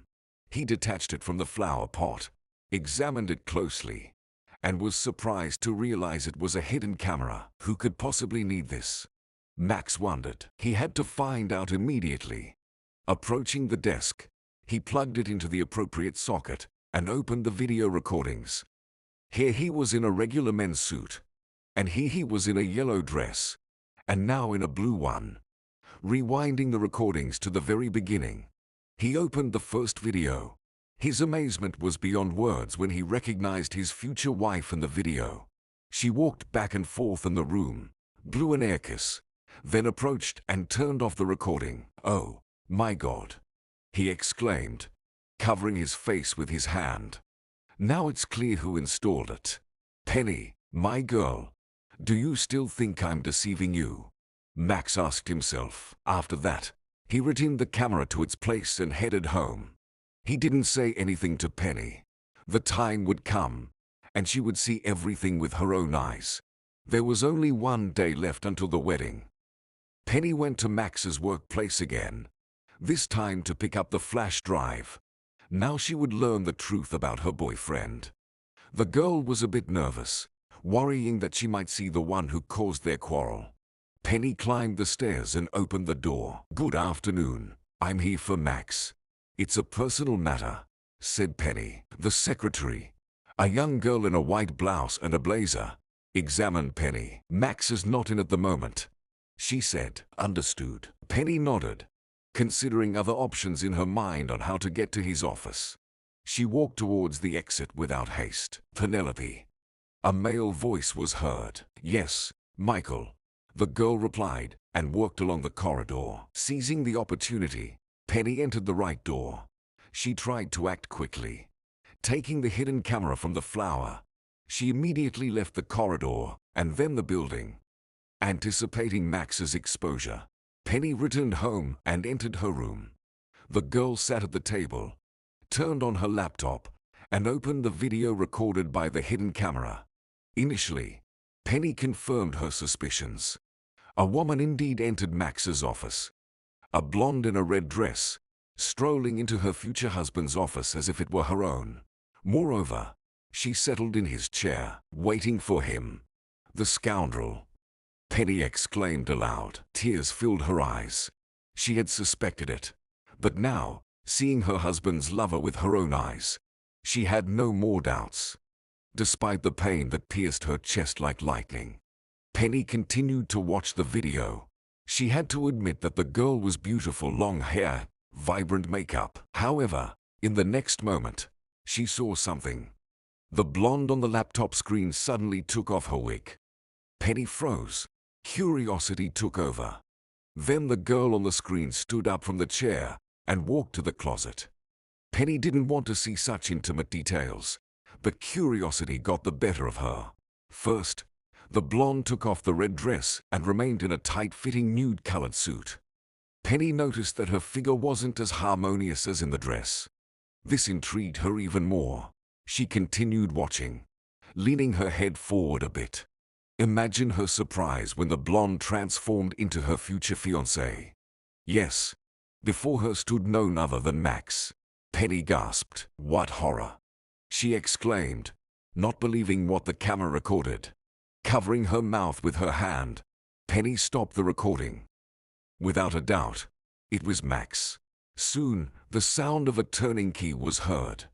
The girl immediately turned off and hid the flash drive in her pocket. Then she rushed into the bathroom, turned on cold water, washed her hands, and then pressed her palms to her cheeks. Almost icy water helped her regain composure. "Good evening," Penny said, stepping into the corridor. "Oh, my girl, hello," Max affectionately replied. He looked tired and a bit worn out. Penny looked at him. "He's such a good guy," she thought. In her mind, Max and the blonde still didn't fit together. "Dinner will be ready soon," Penny said, walking to the kitchen. She bit her lip, still not believing what was happening. Phrases Max had told her echoed in her mind. "I'm not sure if I'm in the right place. Our choices are limited by strict boundaries, like how you were born either a man or a woman." Max came into the kitchen. He approached Penny and hugged her. Penny inhaled his scent and again felt the faint aroma of the familiar women's perfume. She didn't know where to start the conversation. Maybe it was too late to discuss this. What if Max himself doesn't know how to tell her everything? Perhaps he has already made a decision, and he's only living with her out of pity. Maybe, on the contrary, by living with me, he feels more protected. Yes, exactly. Why didn't I think of it before? Penny pondered this thought. They sat down at the table. Max behaved as usual, smiling and joking, while Penny kept the conversation going. How did it come to this? How did we get here? Why did Max decide to use me like this? It's awful, she thought, swirling in her mind. The dinner continued in complete silence. After finishing the meal, Penny headed to her room, citing a headache as the reason. So she went to bed unusually early. For Max, everything seemed quite ordinary. He finished his tea, sitting at the table, thinking that in a few days, his life would completely change. His marital status would change. He would change, and he hoped that his new role would bring more tranquility, more joyful moments, and more time for himself. But he hadn't told anyone about it yet. First, things had to work out. Well, it's time to go to sleep. Tomorrow is an important day, the wedding day. With these thoughts, he undressed and lay down in bed. It seemed to him that Penny had already fallen asleep a long time ago, so he tried to fall asleep quickly too. However, this night was different for Penny. She couldn't fall asleep for a long time. Thoughts kept haunting her. She pondered her future and life together with Max. The immense hurt and bitter truth about her partner tormented her from within, preventing her from sleeping. How can he act as if nothing is happening? How can he treat my feelings like this? Oh, Max, Max, I believed in you. I trusted you. Penny lamented, and hot tears streamed down her cheeks. Finally, only towards morning, Penny managed to fall asleep, but she was awakened by a strange noise coming from the kitchen. She got up and headed towards the sound. In the corridor, she encountered a tall blonde in heels, with her back turned to Penny, who couldn't see her. Penny examined her long dress with a deep cut on the back, unable to take her eyes off her. Eventually, the lady turned around, and Penny saw Max. In his hands, he held a wig. Then Max looked at Penny with an assessing gaze, put on the wig, and started laughing, unnaturally opening his mouth. The red lipstick stain on his lips began to expand, increasing in size. With each passing second, it grew larger and larger. Penny tried to rid herself of this horrifying red color. It literally filled everything around her. After several attempts to break free from this place, Penny finally managed to do it. She woke up, sitting up in bed, her forehead covered in sweat, breathing heavily. Glancing at the other side of the bed, she discovered that Max wasn't there. Putting on a robe, Penny went to the kitchen. Judging by the sound of water in the bathroom, she understood that Max was taking a shower. Today was a responsible and very important day. However, soon Penny remembered what had been tormenting her. She decided to teach Max a lesson once and for all. Since he didn't want to tell her everything and, moreover, used her for his own purposes, she would quickly show him how much it would cost him. Today was the day when Penny and Max were supposed to get married. Both were a bit nervous. Max was the first to leave the apartment. He went to his friend's place, where friends were already waiting for him. Penny stayed in the apartment, waiting for her friends and a makeup artist to arrive and help her with makeup, hairstyle, and putting on the wedding dress. The doorbell rang. A lively group of 4 friends entered the apartment. Penny's mood immediately improved. With them, she felt calmer. After a couple of hours, Penny was completely ready. She saw the radiant looks of her friends, who complimented her as the hour of the wedding approached. However, the closer the time got, the more anxious Penny felt. She kept her secret hidden for now. But it was time to leave. The tradition of not showing herself to the groom before the wedding was fully observed. The car arrived on time. The venue was filled with guests' friends, acquaintances, Penny's parents, and, on the other side, Max's parents. Penny swallowed. Her throat was dry. Perhaps she was about to make a mistake, but she wasn't going to let Max use her. The desire for revenge grew. She saw her mother's eyes, slightly moist from impending tears, and it made her feel even more nauseous. She saw her father, who warmly smiled at her.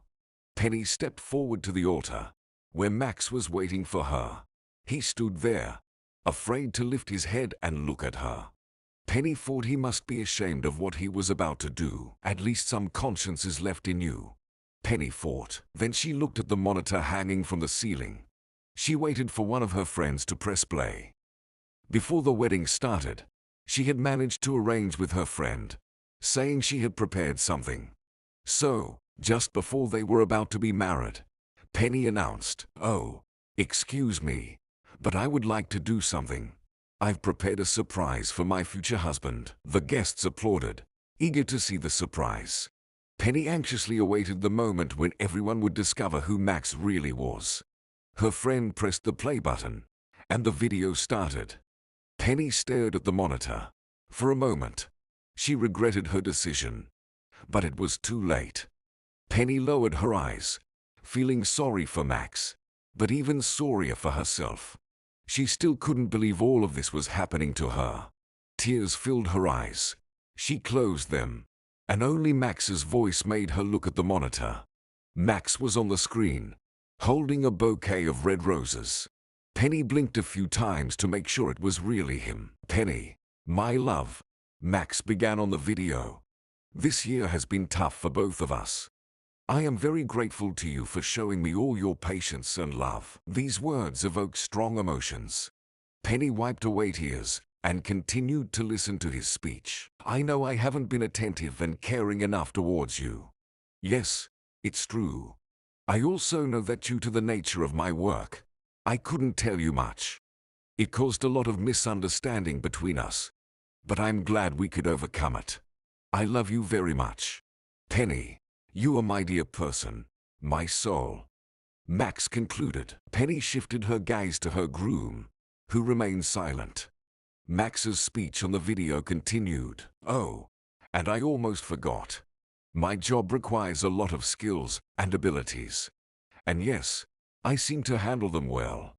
I run well, catch criminals, shoot guns. If needed, I can intimidate. And recently, I discovered a new talent in myself. Thanks to my work, I realized that I am an excellent actor. Yes, I'm so talented that I can even play a woman." Max exclaimed and took a wig and a dress from the table.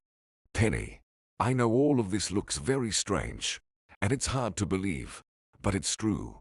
All this masquerade was necessary for a special operation. I hope you understand me correctly." With that, the recording came to an end. Penny looked at Max again. He calmly gazed at the bride. Everything he could say, he had already said.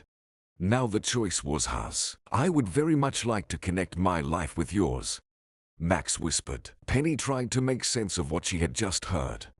Now she felt guilty towards Max. Michael, wearing a wig in a vibrant blonde shade, helped lighten the mood as he joined the groom and bride. The guests erupted in laughter. "Penny," he addressed her. "Well, forgive us. We had to do it. And Max did an excellent job. We finally caught the criminal." "Right, Max." Laughing, Michael patted Max on the shoulder. The chief was very pleased with the accomplished mission. "Excuse me. May I proceed with the marriage ceremony?" The registrar interrupted the dialogue. Max looked at Penny, and she nodded. "Yes, please proceed," Max said. The guests in the hall exchanged glances. They were not entirely sure what had actually happened. "So, Penny, do you agree to take Max as your husband?" The first question rang out. "I do," the bride replied, completely confident in her decision. "Max, do you agree to take Penny as your wife?" Came the second question. "Of course, I do," Max answered with calm joy in his voice. "With your mutual consent, your union is now registered." Applause and joyful cheers filled the hall. Thus, a new unit in society, a new family. Penny and Max found complete understanding. Now, they made an effort to communicate more and trust each other. It could be challenging for the young, but it wasn't so frightening. The crucial thing was that both aimed to maintain their connection and make each other's lives a bit better. Now, Penny felt loved and surrounded by care. All her fears and anxieties vanished, and she lived with a light heart. As for Max, he was promoted at work, leading an entire squad. This allowed him to delegate most of his responsibilities and spend more time with his family. A year later, their beautiful son Rudy was born. One day, Max returned home from work early, greeted by the appetizing aroma wafting from the oven. He kicked off his shoes and took off his jacket. "Darling," Penny's voice echoed from the kitchen. "You're just in time," she said joyfully. Max heard rustling and the small voice of little Rudy. He headed towards the kitchen. "Yes, my love," he replied, freezing in place. Before him stood Penny, but she looked slightly different than usual. "Did you dye your hair?" he asked, examining his wife's long golden locks. No, you didn't guess," Penny exclaimed, sharply turning her head left and right. Her hair scattered in different directions. "Where did you find this wig?" "I thought I put it in the storage," Max said with a smile, watching Penny make playful faces. "Well, I think it's a pretty cool look," Penny said, laughing. "Come to me, my dear." Max embraced her. In that moment, Max was the happiest person. He was surrounded by his family, with his beloved woman,